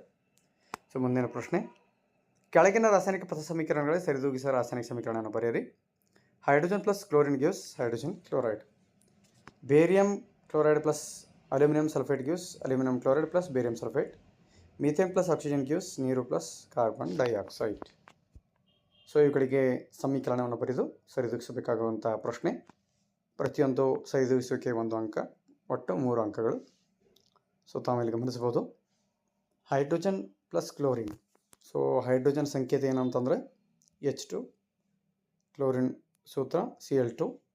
ಸೊ ಯಾವಾಗ ಹೈಡ್ರೋಜನ್ ಮತ್ತು ಕ್ಲೋರಿನ್ ವರ್ತಿಸುತ್ತೆ ಆವಾಗ ಹೈಡ್ರೋಕ್ಲೋರಿಕ್ ಆ್ಯಸಿಡ್ ಅಥವಾ ಹೈಡ್ರೋಜನ್ ಕ್ಲೋರೈಡ್ ಉತ್ಪತ್ತಿ ಆಗುತ್ತೆ. ಸೊ ಸಮೀಕರಣವನ್ನು ತಾವು ಗಮನಿಸಿದಾಗ ಹೈಡ್ರೋಜನ್ 2 ಪರಮಾಣುಗಳು ಪ್ರತಿವರ್ತಕದಲ್ಲಿವೆ, ಅಂದರೆ ಈ ಭಾಗದಲ್ಲಿ ಪ್ರತಿವರ್ತಕದಲ್ಲಿ 2 ಕ್ಲೋರಿನ್ಗಳಿವೆ. ಅದೇ ಉತ್ಪನ್ನಗಳಲ್ಲಿ ಫಸ್ಟ್ ಏನಿತ್ತು ಅಂತಂದರೆ ಬರೀ HCl ಅಷ್ಟೇ ಇತ್ತು. ಆವಾಗ ಹೈಡ್ರೋಜನ್ 1 ಪರಮಾಣು, ಕ್ಲೋರಿನ್ 1 ಪರಮಾಣು ಇತ್ತು.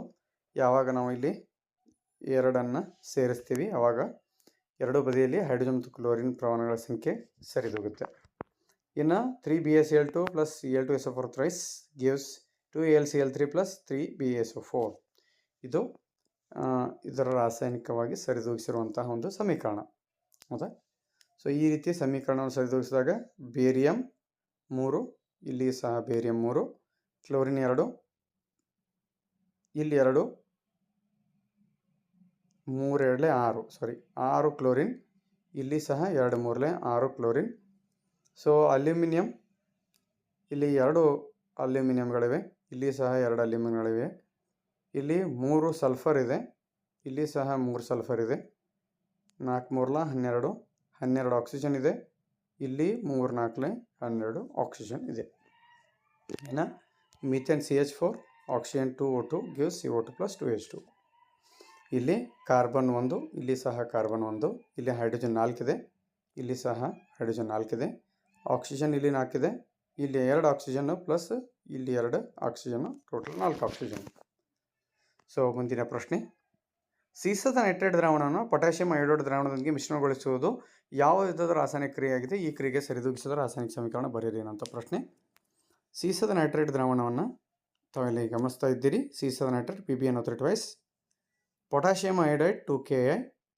ಸೊ ಎರಡರ ಸಮೀಕರಣವನ್ನು ಗಮನಿಸಿದಾಗ ಸೊ PbNO3 ಟ್ವೈಸ್ನಲ್ಲಿರ್ತಕ್ಕಂಥ Pb ಪೊಟ್ಯಾಷಿಯಂ ಅಯೋಡೈಡ್ನಲ್ಲಿರ್ತಕ್ಕಂಥ I ಜೊತೆ ಸೇರಿಕೊಂಡು PbI2 ರೆಡಿ ಮಾಡಿದೆ. ಅದೇ ರೀತಿಯಾಗಿ ಪೊಟ್ಯಾಷಿಯಂ ಇದ್ದದ್ದು ನೈಟ್ರೇಟ್ ಜೊತೆ ಸೇರಿಕೊಂಡು ಪೊಟ್ಯಾಷಿಯಂ ನೈಟ್ರೇಟನ್ನು ತಯಾರು ಮಾಡಿದೆ. ಅಂದರೆ ಪ್ರತಿವರ್ತಕಗಳು ಪರಸ್ಪರ ಏನು ಮಾಡಿದೆ, ಅಯಾನನ್ನು ವಿನಿಮಯ ಮಾಡಿಕೊಂಡಿರೋದ್ರಿಂದ ಇದೊಂದು ದ್ವಿಸ್ಥಾನಾಪರಣ ಕ್ರಿಯೆಗೆ ಉದಾಹರಣೆ ಅಂತ ನಾವಿಲ್ಲಿ ಹೇಳ್ಬೋದು. ಅದರ ಸರಿದೂಗಿಸಿದ ಸಮೀಕರಣವನ್ನು ನಾವಿಲ್ಲಿ ಗಮನಿಸ್ತಾ ಇದ್ದೀವಿ. ಸೊ ಮುಂದಿನ ಪ್ರಶ್ನೆ, ಪ್ಲಾಸ್ಟರ್ ಆಫ್ ಪ್ಯಾರಿಸ್ ಎಂದರೇನು? ಇದನ್ನು ಹೀಗೆ ತಯಾರಿಸುತ್ತಾರೆ. ಇದರ ಯಾವುದಾದರೂ ಎರಡು ಉಪಯೋಗಗಳನ್ನು ತಿಳಿಸಿ ಅನ್ನುವಂಥ ಪ್ರಶ್ನೆ. ಸೊ ಆಮ್ಲ ಪ್ರತ್ಯಾಮ್ಲ ಲವಣಗಳು ಪಡೆದಲ್ಲೇ ಬರ್ತಕ್ಕಂತಹ ವಿವಿಧ ರೀತಿಯ ಲವಣಗಳ ಉಪಯೋಗಗಳಿಗೆ ಸಂಬಂಧಿಸಿದಂಥ ಪ್ರಶ್ನೆ ಇದೆ ಇದು. ಪ್ಲಾಸ್ಟರ್ ಆಫ್ ಪ್ಯಾರಿಸ್ ಇದನ್ನು ಹೆಂಗೆ ತಯಾರು ಮಾಡ್ತೀವಪ್ಪ ಅಂತಂದರೆ, ಸೊ ಜಿಪ್ಸಮ್ಮನ್ನು 373 ಡಿಗ್ರಿ ಕೆಲ್ವಿನ್ ತಾಪದಲ್ಲಿ ಕಾಯಿಸಿದಾಗ ಅದು ಪ್ಲಾಸ್ಟರ್ ಆಫ್ ಪ್ಯಾರಿಸ್ ಆಗಿ ಪರಿವರ್ತನೆ ಆಗುತ್ತೆ. ಅದರ ಜಿಪ್ಸಮ್ ತನ್ನಲ್ಲಿರ್ತಕ್ಕಂಥ ನೀರಿನ ಅಂಶವನ್ನು ಕಳೆದುಕೊಂಡು ನೀರಿನ ಅಂಶವನ್ನು ಕಳೆದುಕೊಂಡು ಪ್ಲಾಸ್ಟರ್ ಆಫ್ ಪ್ಯಾರಿಸ್ ಆಗಿ ಪರಿವರ್ತನೆ ಆಗುತ್ತದೆ. ಸೊ ಪ್ಲಾಸ್ಟರ್ ಆಫ್ ಪ್ಯಾರಿಸ್ನ ಸೂತ್ರ ಏನಂತಂದರೆ ಕ್ಯಾಲ್ಸಿಯಂ ಸಲ್ಫೇಟ್ ಹೆಮಿಹೈಡ್ರೇಟ್. ಇದನ್ನು ಪ್ಲಾಸ್ಟರ್ ಆಫ್ ಪ್ಯಾರಿಸ್ ಅಂತೇಳಿ ಕರೀತಾರೆ. ಸೊ ಇದನ್ನು ಹೆಂಗೆ ತಯಾರು ಮಾಡ್ತಾರಪ್ಪ ಅಂದ್ರೆ, ಜಿಪ್ಸನ್ನ 373 ಡಿಗ್ರಿ ಕೆಲ್ವಿನ್ ತಾಪದಲ್ಲಿ ಕಾಯಿಸಿದಾಗ ಇದು ಪ್ಲಾಸ್ಟರ್ ಆಫ್ ಪ್ಯಾರಿಸ್ ಆಗಿ ಪರಿವರ್ತನೆ ಆಗುತ್ತೆ. ಇನ್ನು ಇದರ ಸೂತ್ರವನ್ನು ನಾವು ಗಮನಿಸಿದಾಗ CaSO4 2:2 ಯಾವಾಗ ಇದಕ್ಕೆ ಉಷ್ಣ ನೀಡ್ತೀರಿ ಆವಾಗ ಇದು ಪ್ಲಾಸ್ಟರ್ ಆಫ್ ಪ್ಯಾರಿಸ್ ಆಗಿ ಪರಿವರ್ತನೆ ಆಗುತ್ತೆ. ಇದರ ಉಪಯೋಗಗಳನ್ನು ಗಮನಿಸಿದಾಗ, ಸೊ ಆಟಿಕೆಗಳ ತಯಾರಿಕೆಯಲ್ಲಿ ಬಳಸ್ತಾರೆ, ಮೂಳೆ ಮುರಿತಕ್ಕೆ ಸಂಬಂಧಪಟ್ಟಂತೆ ಅವುಗಳನ್ನು ಆಧಾರವಾಗಿ ನೀಡಲಿಕ್ಕೆ ಉಪಯೋಗ ಮಾಡ್ತಾರೆ, ಅಲಂಕಾರಿಕ ವಸ್ತುಗಳ ತಯಾರಿಕೆಯಲ್ಲಿ ಉಪಯೋಗ ಮಾಡ್ತಾರೆ, ನುಣುಪಾದ ಮೇಲ್ಮೈಯನ್ನು ತಯಾರಿ ಮಾಡಲಿಕ್ಕೆ ಇದನ್ನು ಬಳಸ್ತಾರೆ. ಇನ್ನು 4 ಅಂಕದ ಪ್ರಶ್ನೆಗಳು. ಸೊ ಮುಂದಿನ ಪ್ರಶ್ನೆ 4 ಅಂಕಗಳ ಪ್ರಶ್ನೆಗಳು. ಸೊ ಮೊದಲೇ ಉಪಪ್ರಶ್ನೆ, ಸಿನ್ನೆಬಾರ್ ಅದುರಿನಿಂದ ಪಾದರಸದ ಉದ್ಧರಣೆಯನ್ನು ವಿವರಿಸಿ. ಕ್ಲೋರಿನ್ ಮತ್ತು ಮೀಥೇನ್ನ ಅಣುಗಳ ಚುಕ್ಕಿ ರಚನೆಯನ್ನು ಬರೆಯಿರಿ ಅನ್ನೋಂಥ ಪ್ರಶ್ನೆಗಳನ್ನು ಇಲ್ಲಿ ಕೇಳಲಾಗಿದೆ. ಸಿನ್ನೆಬಾರ್ ಅಂತಕ್ಕಂಥದ್ದು ಪಾದರಸದ ಅದರಾಗಿದ್ದು, ಇದು ಸಲ್ಫೈಡ್ ಅದರಾಗಿರ್ತದೆ. ಇದನ್ನು ಗಾಳಿಯಲ್ಲಿ ಕಾಯಿಸಿದಾಗ, ಅಂದರೆ ಹುರಿಯುವಿಕೆಗೆ ಒಳಪಡಿಸಿದಾಗ, ಹುರಿಯುವಿಕೆ ಅಂತಂದರೆ ಹೆಚ್ಚಿನ ಗಾಳಿಯಲ್ಲಿ ಹೆಚ್ಚಿನ ಉಷ್ಣತೆಯಲ್ಲಿ ಇದನ್ನು ಕಾಯಿಸಿದಾಗ, ಸೊ ಇದು ಮೊದಲು ಪಾದರಸದ ಆಕ್ಸೈಡ್ ಆಗಿ ಪರಿವರ್ತನೆ ಆಗುತ್ತೆ. ನಂತರ ಇದನ್ನು ಮತ್ತಷ್ಟು ಕಾಯಿಸಿದಾಗ ಇದು ಅಪಕರ್ಷಣ ಹೊಂದಿ ಪಾದರಸವಾಗಿ ಪರಿವರ್ತನೆ ಆಗುತ್ತೆ. ಸೊ ಸಮೀಕರಣದಲ್ಲಿ ತಾವಿಲ್ಲಿ ಗಮನಿಸ್ತಾ ಇದ್ದೀರಿ. ಮೊದಲ ಸಿನ್ನೆಬಾರ್ HCS ಏನಿದೆ, ಇದು ಹೆಚ್ಚಿನ ಆಕ್ಸಿಜನ್ ಅಥವಾ ಹೆಚ್ಚಿನ ಗಾಳಿಯಲ್ಲಿ ಇದನ್ನು ಉರಿಸಿದಾಗ ಇದು ಮೊದಲು ಪಾದರಸದ ಆಕ್ಸೈಡ್ ಆಗಿ ಪರಿವರ್ತನೆ ಆಗುತ್ತೆ. ಆಮೇಲೆ ಇದೇ ಪಾದರಸದ ಆಕ್ಸೈಡನ್ನು ಇನ್ನಷ್ಟು ಕಾಯಿಸಿದಾಗ ಇದು ಪಾದರಸವಾಗಿ ಪರಿವರ್ತನೆ ಆಗುತ್ತೆ. ಸೊ ಅದೇ ರೀತಿಯಾಗಿ ಕ್ಲೋರಿನ್ ಮತ್ತು ಮೀಥೇನ್ಗಳ ಅಣುಗಳ ಚುಕ್ಕಿ ರಚನೆಯನ್ನು ಬರೆಯುವಂಥ ಪ್ರಶ್ನೆ. ಸೊ ಇದು ಕ್ಲೋರಿನ್ನ ಚುಕ್ಕಿ ರಚನೆ, ಇದು ಮೀಥೇನ್ನ ಚುಕ್ಕಿ ರಚನೆ. ಸೊ ಮುಂದಿನ ವಿಭಾಗ ಜೀವ ವಿಜ್ಞಾನ ವಿಭಾಗ. ಸೊ ಬಹು ಆಯ್ಕೆಯ ಪ್ರಶ್ನೆಗಳು. 1ನೇ ಪ್ರಶ್ನೆ, ಸ್ಪೈರೋಗಾರದಲ್ಲಿ ನಡೆಯುವ ಸಂತಾನೋತ್ಪತ್ತಿ ಕ್ರಿಯೆಯ ವಿಧ ಯಾವುದು ಅನ್ನೋದು ಪ್ರಶ್ನೆ ಕೇಳಲಾಗಿದೆ. ಸೊ ಮಗ್ಗುವಿಕೆ, ತುಂಡರಿಕೆ, ಕಾಯಿಜ ಸಂತಾನೋತ್ಪತ್ತಿ ಬಹುವಿಧಾನ. ಸೊ ಸರಿಯಾದ ಆಯ್ಕೆ ತುಂಡರಿಕೆ ವಿಧಾನ. ಸೊ ಮುಂದಿನ ಪ್ರಶ್ನೆ, ಕೆಳಗೆ ಗಂಡು ಸಂತಾನೋತ್ಪತ್ತಿ ವ್ಯೂಹದ ರಚನೆಗಳನ್ನು ನೀಡಿದೆ. ಇದರಲ್ಲಿ A ಮತ್ತು B ಎಂದು ಗುರುತಿಸಿರುವ ಭಾಗಗಳು ಕ್ರಮವಾಗಿ ಪ್ರಶ್ನೆಯನ್ನು ಇಲ್ಲಿ ನೀಡಲಾಗಿದೆ. ಸೊ ಆಯ್ಕೆಗಳು: A ಅನ್ನುವಂಥದ್ದು ವೀರ್ಯನಾಳ, B ವೀರ್ಯಕೋಶಿಕೆ. ಆಯ್ಕೆ 2, A ಪ್ರೋಸ್ಟೇಟ್ ಗ್ರಂಥಿ, B ವೀರ್ಯಕೋಶಿಕೆ. C ವೃಷಣ, B ವೀರ್ಯನಾಳ. D A ವೀರ್ಯನಾಳ, B ವೃಷಣ. ಸೊ ಸರಿಯಾದ ಆಯ್ಕೆ A ಅನ್ನುವಂಥದ್ದು ವೀರ್ಯನಾಳವಾಗಿದ್ದು B ಅನ್ನುವಂಥದ್ದು ವೃಷಣವಾಗಿದೆ ಅನ್ನುವಂಥದ್ದು. ಮುಂದಿನ ಪ್ರಶ್ನೆ, ಆಕ್ಸಿಜನ್ ಕೊರತೆಯಿಂದ ಸ್ನಾಯುಗಳಲ್ಲಿ ಉತ್ಪತ್ತಿ ಆಗ್ತಕ್ಕಂಥ ಆಮ್ಲ ಅನ್ನುವಂಥ ಪ್ರಶ್ನೆ. ಸೊ ಆಯ್ಕೆಗಳು: ಲ್ಯಾಕ್ಟಿಕ್ ಆಮ್ಲ, ಅಸಿಟಿಕ್ ಆಮ್ಲ, ಸಿಟ್ರಿಕ್ ಆಮ್ಲ, ಹೈಡ್ರೋಕ್ಲೋರಿಕ್ ಆಮ್ಲ. ಸೊ ಸರಿಯಾದ ಆಯ್ಕೆ ಲ್ಯಾಕ್ಟಿಕ್ ಆಮ್ಲ. ಸೊ ಮುಂದಿನ ಪ್ರಶ್ನೆ 1 ಅಂಕಗಳ ಪ್ರಶ್ನೆ, ಮುಚ್ಚಿದ ಪತ್ರದ ಚಿತ್ರ ಬರೆಯಿರಿ ಪ್ರಶ್ನೆಯನ್ನು ನೀಡಲಾಗಿದೆ. ಅದಕ್ಕೆ ಈ ರೀತಿ ಚಿತ್ರವನ್ನು ಬಿಡಿಸಬೇಕಾಗತ್ತೆ. ಮುಂದಿನ ಪ್ರಶ್ನೆ, ಜನನ ಪೂರ್ವ ಲಿಂಗ ನಿರ್ಣಯವನ್ನು ನಿಷೇಧಿಸಲಾಗಿದೆ, ಕಾರಣ ಕೊಡಿ ಅನ್ನೋಂಥದ್ದು. ಸೊ ಜನನ ಪೂರ್ವ ಲಿಂಗ ನಿರ್ಧರಣೆ ಅಂತಂದರೆ ತಾಯಿಯ ಗರ್ಭದಲ್ಲಿದ್ದಾಗಲೇ ಮಗುವಿನ ಲಿಂಗವನ್ನು ನಿರ್ಧರಣೆ ಮಾಡುವಂತಹ ಒಂದು ಪದ್ಧತಿಯನ್ನು ಜನನ ಪೂರ್ವ ಲಿಂಗ ನಿರ್ಧರಣೆ ಅಂತ ಕರೀತಾರೆ. ಇದನ್ನು ನಿಷೇಧಿಸಲಾಗಿದೆ ಏಕೆ ಅನ್ನೋಂಥ ಪ್ರಶ್ನೆಯನ್ನು ಕೇಳಲಾಗಿದೆ. ಸೊ ಇದನ್ನು ನಿಷೇಧ ಮಾಡಲಿಕ್ಕೆ ಕಾರಣ ಏನಂತಂದರೆ, ಸೊ ಭ್ರೂಣಲಿಂಗ ಹತ್ಯೆ ಇದಕ್ಕೆ ಮುಖ್ಯವಾಗಿ ಕಾರಣವಾಗಿದ್ದು, ಇದರಿಂದ ಸಮಾಜದಲ್ಲಿ ಹೆಣ್ಣು ಮತ್ತು ಗಂಡು ಇವುಗಳ ಅನುಪಾತಗಳಲ್ಲಿ ಬಹಳಷ್ಟು ಏರುಪೇರು ಆಗುವಂತಹ ಒಂದು ಅಂಶ ಬೆಳಕಿಗೆ ಬಂದಿರುವುದರಿಂದ ಇದನ್ನು ನಿಷೇಧಿಸಲಾಗಿದೆ. ಮುಂದಿನ ಪ್ರಶ್ನೆ, ಪರಿಸರ ಸ್ನೇಹಿ ವಸ್ತುಗಳ ಬಳಕೆಯನ್ನು ಉತ್ತೇಜಿಸಬೇಕು ಏಕೆ ಪ್ರಶ್ನೆ. ಪರಿಸರ ಸ್ನೇಹಿ ವಸ್ತುಗಳು ಜೈವಿಕ ವಿಘಟನೆಗೆ ಒಳಗಾಗ್ತವೆ ಮತ್ತು ಪರಿಸರ ಮಾಲಿನ್ಯವನ್ನು ಇವು ಉಂಟು ಮಾಡೋದಿಲ್ಲ. ಆದ್ದರಿಂದ ಪರಿಸರ ಸ್ನೇಹಿ ವಸ್ತುಗಳ ಬಳಕೆಯನ್ನು ಇಲ್ಲಿ ನಾವು ಉತ್ತೇಜಿಸಬೇಕು. ಮುಂದಿನ ಪ್ರಶ್ನೆ 2 ಅಂಕಗಳ ಪ್ರಶ್ನೆ, ಪೋಷಣ ಸ್ತರ ಎಂದರೇನು? ಪರಿಸರ ವ್ಯವಸ್ಥೆಯಲ್ಲಿ ಶಕ್ತಿಯ ಹರಿವು ಯಾವಾಗಲೂ ಏಕಮುಖವಾಗಿರುತ್ತದೆ, ಏಕೆ ವಿವರಿಸಿ? ಪ್ರಶ್ನೆ. ಪೋಷಣ ಸ್ತರ ಅಂತಂದ್ರೆ ಒಂದು ಪರಿಸರ ವ್ಯವಸ್ಥೆಯಲ್ಲಿ ಆಹಾರ ಸರಪಳಿ ಇರುತ್ತೆ ಅಲ್ಲ, ಪ್ರತಿ ಆಹಾರ ಸರಪಳಿಯಲ್ಲಿ ಇರತಕ್ಕಂತಹ ಹಂತವನ್ನು ನಾವು ಪೋಷಣ ಸ್ತರ ಅಂತ ಹೇಳಿ ಕರಿತೀವಿ. ಈ ಪೋಷಣ ಸ್ತರದಲ್ಲಿ ಮುಂದಿನ ಹಂತದಲ್ಲಿರ್ತಕ್ಕಂತಹ ಜೀವಿಗಳ ಪೋಷಣೆ ನಮಗೆ ಪ್ರತಿ ಹಂತದಲ್ಲಿ ಸಿಗ್ತಾ ಹೋಗುತ್ತೆ. ಇದಕ್ಕೆ ಪೋಷಣ ಸ್ತರ ಅಂತ ಹೇಳಿ ಕರಿತೀವಿ ನಾವು. ಇನ್ನು ಪರಿಸರ ವ್ಯವಸ್ಥೆಯಲ್ಲಿ ಶಕ್ತಿ ಹರಿವು ಯಾವಾಗಲೂ ಏಕಮುಖವಾಗಿರ್ತದೆ ಏಕೆ ಪ್ರಶ್ನೆಯನ್ನು ಕೇಳಲಾಗಿದೆ. ಸೊ ಕೇವಲ 10ರಷ್ಟು ಮಾತ್ರ ಶಕ್ತಿ ಮುಂದಿನ ಒಂದು ಪೋಷಣ ಸ್ತರಕ್ಕೆ ವರ್ಗಾವಣೆಯಾಗಿ ಉಳಿದಂಥ ಶಕ್ತಿ ಏನಾಗುತ್ತೆ, ನಷ್ಟ ಆಗ್ತಾ ಹೋಗುತ್ತೆ. ಆದ್ದರಿಂದ ಇದು ಯಾವಾಗಲೂ ಏಕಮುಖವಾಗಿರುತ್ತದೆ. ಆ ಶಕ್ತಿ ಮತ್ತೆ ಮರಳಿ ಆಹಾರ ಸರಪಳಿಯನ್ನು ಸೇರೋದಿಲ್ಲ. ಆದ್ದರಿಂದ ಇದು ಯಾವಾಗಲೂ ಏಕಮುಖವಾಗಿರುತ್ತದೆ ಅಂತ ನಾವಿಲ್ಲಿ ಹೇಳ್ಬೋದು. ಸೊ ಉತ್ತರವನ್ನು ಗಮನಿಸ್ತಾ ಹೋಗೋಣ. ಆಹಾರ ಸರಪಳಿಯ ಪ್ರತಿಯೊಂದು ಹಂತ ಅಥವಾ ಮಟ್ಟವನ್ನು ಪೋಷಣ ಸ್ತರ ಅಂತ ಹೇಳಿ ಕರಿತೀವಿ. ಪರಿಸರ ವ್ಯವಸ್ಥೆಯಲ್ಲಿ ಶಕ್ತಿ ಹರಿವು ಯಾವಾಗಲೂ ಏಕಮುಖವಾಗಿರ್ತದೆ. ಏಕೆ ಅಂದರೆ ಸ್ವಪೋಷಕಗಳಿಂದ ಸೆರೆ ಹಿಡಿಯಲಾದ ಶಕ್ತಿಯ ಪುನಃ ಸೌರಶಕ್ತಿಗೆ ಹಿಂದಿರುವುದಿಲ್ಲ. ವಿವಿಧ ಪೋಷಣ ಸ್ತರಗಳ ಮೂಲಕ ಶಕ್ತಿ ಕ್ರಮೇಣವಾಗಿ ಮುಂದೆ ಸಾಗಿದಂತೆ ಹಿಂದಿನ ಹಂತಗಳಿಗೆ ಶಕ್ತಿ ದೊರಕುವುದಿಲ್ಲ. ವಿವಿಧ ಪೋಷಣ ಸ್ತರಗಳ ಮೂಲಕ ಕ್ರಮೇಣವಾಗಿ ಮುಂದೆ ಸಾಗಿದಂತೆ ಹಿಂದಿನ ಹಂತಗಳಿಗೆ ಶಕ್ತಿ ಸಿಗುವುದಿಲ್ಲ. ವಿಭಿನ್ನ ಹಂತದಲ್ಲಿ ಶಕ್ತಿಯು ಉಷ್ಣದ ರೂಪದಲ್ಲಿ ನಷ್ಟ ಆಗುತ್ತೆ ಅನ್ನುವಂಥದ್ದು. ಇನ್ನು 15ರಲ್ಲಿ ಅಥವಾ ಪ್ರಶ್ನೆ, ಓಝೋನ್ ಪದರವು ಹೇಗೆ ಉಂಟಾಗಿದೆ? ಓಝೋನ್ ರಕ್ಷಣೆ ಅತ್ಯಗತ್ಯವಾಗಿದೆ, ಏಕೆ? ಕಾರಣಗಳನ್ನು ಕೊಡಿ ಅನ್ನುವಂಥದ್ದು. ಹೆಚ್ಚಿನ ತೀವ್ರತೆಯ ನೇರಳಾತೀತ ಕಿರಣಗಳು ಕೆಲವು ಆಕ್ಸಿಜನ್ ಅಣುಗಳನ್ನು ಆಕ್ಸಿಜನ್ ಪರಮಾಣುಗಳಾಗಿ ವಿಭಜಿಸುತ್ತವೆ. ನಂತರ ಈ ಪರಮಾಣುಗಳು ಇತರ ಆಕ್ಸಿಜನ್ ಪರಮಾಣುಗಳೊಂದಿಗೆ ಸೇರಿ ಈ ಓಝೋನ್ ರೂಪುಗೊಳ್ಳುತ್ತದೆ. O2 gives O plus O, O plus O2 gives O3. Ozone ಪದರವು ಸೂರ್ಯನಿಂದ ಬರುವ ಅಪಾಯಕಾರಿ ನೇರಳಾತೀತ ಕಿರಣಗಳನ್ನು ಭೂಮಿಗೆ ಬರದಂತೆ ತಡೆಯುತ್ತದೆ. ಆದ್ದರಿಂದ ಇದನ್ನು ಭೂಮಿಯ ರಕ್ಷಾ ಕವಚ ಎಂದು ಕರೆಯುತ್ತಾರೆ. ಇದು ಜೀವಿಗಳ ಉಳಿವಿಕೆಗೆ ಅಗತ್ಯವಾಗಿದೆ. ಇದು ಕ್ಲೋರೋಫ್ಲೋರೋ ಕಾರ್ಬನ್ಗಳಂತಹ ವಾಯುಮಾಲಿನ್ಯಕಾರಕಗಳಿಂದ ಹಾನಿಗೊಳಗಾಗ್ತಿದೆ. ಆದ್ದರಿಂದ ಇದನ್ನು ರಕ್ಷಿಸುವುದು ಅಗತ್ಯವಾಗಿದೆ. ಇನ್ನು ಮುಂದಿನ ಪ್ರಶ್ನೆ, ಕೆಂಪು ಹೂಗಳನ್ನು ಬಿಡುವ. ನೋಡಲು ತಾವು ಗಮನಿಸಬೇಕು. ಕ್ಯಾಪಿಟಲ್ ಆರ್ ಶುದ್ಧ ತಳಿ. ಸಂಜೆ ಮಲ್ಲಿಗೆ ಸಸ್ಯವನ್ನು ಬಿಳಿ ಹೂ ಬಿಡುವ ಸ್ಮಾಲ್ ಆರ್ ಅಂದರೆ ಇದು ರಿಸೆಸಿವ್ ಆಗಿದೆ. ಸಂಜೆ ಮಲ್ಲಿಗೆ ಸಸ್ಯದೊಂದಿಗೆ ಸಂಕರಣಗೊಳಿಸಲಾಗಿದೆ. F2 ಪೀಳಿಗೆಯಲ್ಲಿ ದೊರೆಯುವ ಸಸ್ಯಗಳು. ಫಲಿತಾಂಶ ಚಕ್ಕರ ಬಣ್ಣ ಸಹ ತಿಳಿಸಿ ಸಸ್ಯ ವಿಧಗಳ ಜೀನ್ ನಮೂನೆ ಅನುಪಾತ ಬರೆಯಿರಿ ಅಂತ ಪ್ರಶ್ನೆ. ಇಲ್ಲಿ ಪೋಷಕ ಜೀವಿಗಳನ್ನು ತಾವು ಗಮನಿಸ್ತಾ ಇದ್ರಿ. ಕೆಂಪು ಹೂ ಬಿಡುವ ಸಸ್ಯ, ಬಿಳಿ ಹೂ ಬಿಡುವರ್ತಕ್ಕಂಥ ಸಸ್ಯ. ಕೆಂಪು ಹೂ ಬಿಡುವ ಸಸ್ಯಗಳನ್ನು ಕ್ಯಾಪಿಟಲ್ ಆರ್ ವರ್ಣತಂತುಗಳಿವೆ. ಬಿಳಿ ಹೂ ಬಿಡುತ್ತ ಸಸ್ಯಗಳಲ್ಲಿ ಸ್ಮಾಲ್ ಆರ್ ವರ್ಣತಂತುಗಳಿವೆ. ಸೊ ಇವುಗಳಿಂದ ಉತ್ಪತ್ತಿ ಆಗತಕ್ಕಂತಹ ಲಿಂಗಾಣುಗಳನ್ನು ತಾವು ಗಮನಿಸ್ತಾ ಇದ್ದೀರಿ. ಇದರಲ್ಲಿ ಕ್ಯಾಪಿಟಲ್ ಆರ್, ಇದರಲ್ಲಿ ಸ್ಮಾಲ್ ಆರ್. ಯಾವಾಗ ಇವೆರಡನ್ನು ನಾವು ಪರಕೀಯ ಪರಾಗಸ್ಪರ್ಶಕ್ಕೆ ಒಳಪಡಿಸ್ತೀವಿ ಆವಾಗ ಕ್ಯಾಪಿಟಲ್ ಆರ್ ಸ್ಮಾಲ್ ಆರ್ ಅನ್ನುವಂಥ ಒಂದು ತಳಿ ನಮಗೆ ಸಿಗುತ್ತೆ. ಇದಕ್ಕೆ F1 ತಳಿ ಪೀಳಿಗೆ ಅಂತ ಹೇಳಿ ಕರಿತೀವಿ. ಈ ಎಲ್ಲ ಹೂಗಳೇನಿದಾವೆ ಕೆಂಪು ಹೂ ಬಿಡೋ ಸಸ್ಯಗಳಾಗಿರ್ತವೆ. ಈ ಕೆಂಪು ಹೂ ಬಿಡತಕ್ಕಂಥ ಸಸ್ಯಗಳನ್ನು ಏನು ನಮಗೆ F1 ತಳಿ ಪೀಳಿಗೆಯಲ್ಲಿ ಸಿಕ್ಕದ, ಇದನ್ನು ಸ್ವಕೀಯ ಪರಾಗಸ್ಪರ್ಶಕ್ಕೆ ಒಳಪಡಿಸಿದಾಗ ಕ್ಯಾಪಿಟಲ್ ಆರ್ ಸ್ಮಾಲ್ ಆರ್ ಅನ್ನುವಂಥದ್ದನ್ನು 4 ಲಿಂಗಾಣುಗಳನ್ನು 4 ಮರಿಜೀವಿಗಳನ್ನು ನಾವಿಲ್ಲಿ ಗಮನಿಸ್ಬೋದು. ಇವುಗಳಲ್ಲಿ ಜೀನ್ ನಮೂನೆ ಅನುಪಾತವನ್ನು ಗಮನಿಸಿದಾಗ ಒಂದು ಕ್ಯಾಪಿಟಲ್ ಆರ್ ಇದ್ದು, ಒಂದು ಸ್ಮಾಲ್ ಆರ್ ಇದ್ದು, 2 ಏನಿವೆ ಅಂತಂದ್ರೆ ಕ್ಯಾಪಿಟಲ್ ಆರ್ ಸ್ಮಾಲ್ ಆರ್ ಇವೆ. ಮುಂದಿನ ಪ್ರಶ್ನೆ 3 ಅಂಕಗಳ ಪ್ರಶ್ನೆ.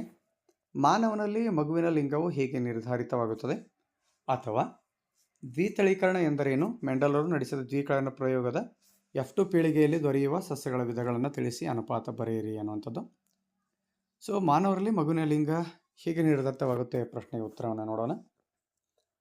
ಪುರುಷರಲ್ಲಿ ಉತ್ಪತ್ತಿ ಆಗತಕ್ಕಂತಹ ಏನು ಲಿಂಗಾಣುಗಳಿವೆ, ಪ್ರತಿಯೊಂದು ಲಿಂಗಾಣುಗಳಲ್ಲಿ ಒಂದರಲ್ಲಿ X ವರ್ಣ ತಂತು ಬಂದರೆ ಇನ್ನೊಂದು ಲಿಂಗಾಣುವಿನಲ್ಲಿ Y ವರ್ಣ ತಂತು ಬರುತ್ತೆ. ಆದರೆ ತಾಯಿಯ ಲಿಂಗಾಣುಗಳು ಯಾವಾಗಲೂ X ವರ್ಣತಂತುವೇನೇ ಹೊಂದಿತ್ತು.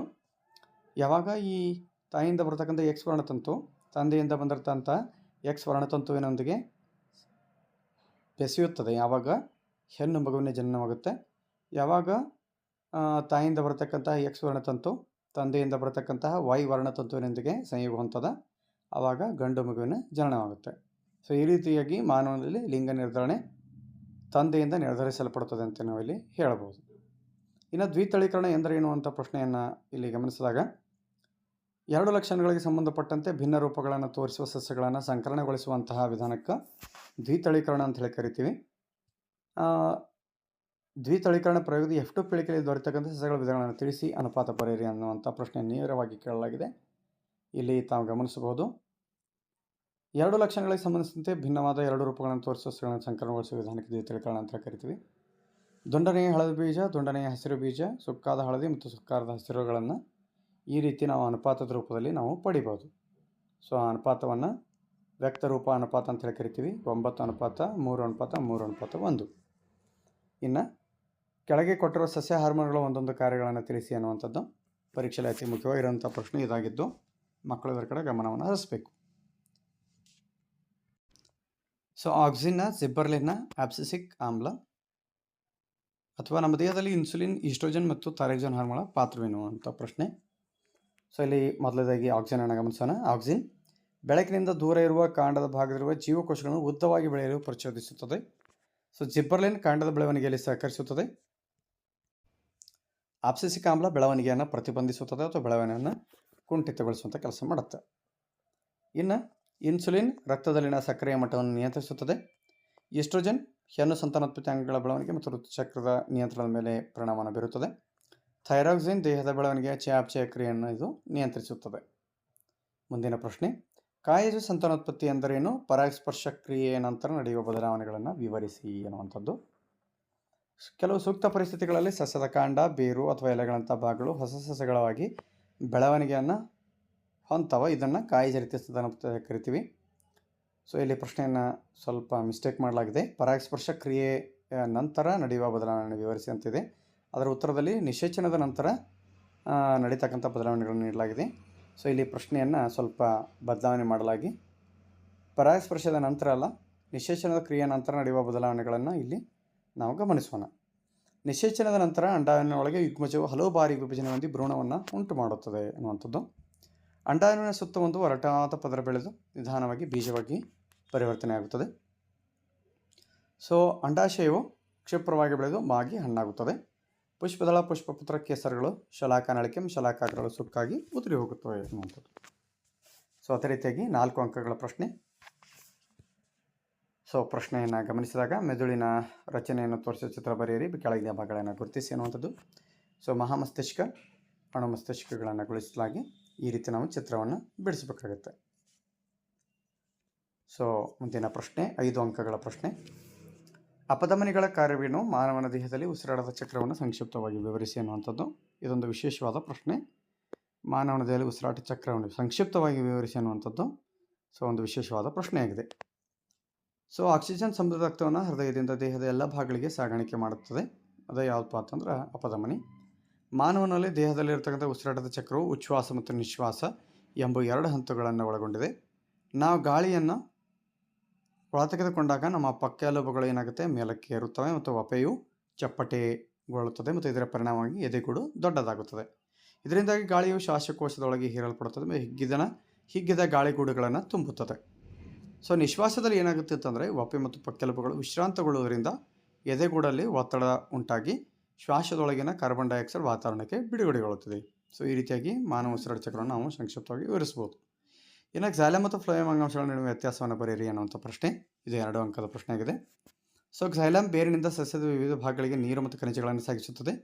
ದ್ಯುತಿಸಂಶ್ಲೇಷ ಉತ್ಪನ್ನವನ್ನು ಎಲೆಗಳಿಂದ ಸಸ್ಯದ ವಿವಿಧ ಭಾಗಗಳಿಗೆ ಸಾಗಿಸುತ್ತದೆ. ಕ್ಸೈಲಮ್ ಜಲವಾಹಕ ಅಂಗಾಂಶವಾಗಿದೆ, ಫ್ಲೋಯಮ್ ಆಹಾರವಾಹಕ ಅಂಗಾಂಶವಾಗಿದೆ. ಕ್ಸೈಲಮ್ ಸಾಗಾಣಿಕೆಯು ಗುರುತ್ವಾಕರ್ಷಣೆಯ ವಿರುದ್ಧ ದಿಕ್ಕಿನಲ್ಲಿ ನಡೆಯುತ್ತದೆ. ಫ್ಲೋಯಮ್ ಸಾಗಾಣಿಕೆಯು 2 ದಿಕ್ಕಿನಲ್ಲಿಯೂ ನಡೆಯುತ್ತದೆ. ಕ್ಸೈಲಮ್ ಶಕ್ತಿಯ ಅಗತ್ಯತೆ ಇಲ್ಲ. ಫ್ಲೋಯಮ್ ATP ರೂಪದಲ್ಲಿ ಶಕ್ತಿ ಬಳಕೆ ಮಾಡಲ್ಪಡುತ್ತದೆ. ಸೊ ಮಕ್ಕಳೇ, ಇಲ್ಲಿವರೆಗೆ ನಾವು ಒಂದು ಮಾದರಿ ಪ್ರಶ್ನೆ ಪತ್ರಿಕೆಯನ್ನು ಭೌತವಿಜ್ಞಾನ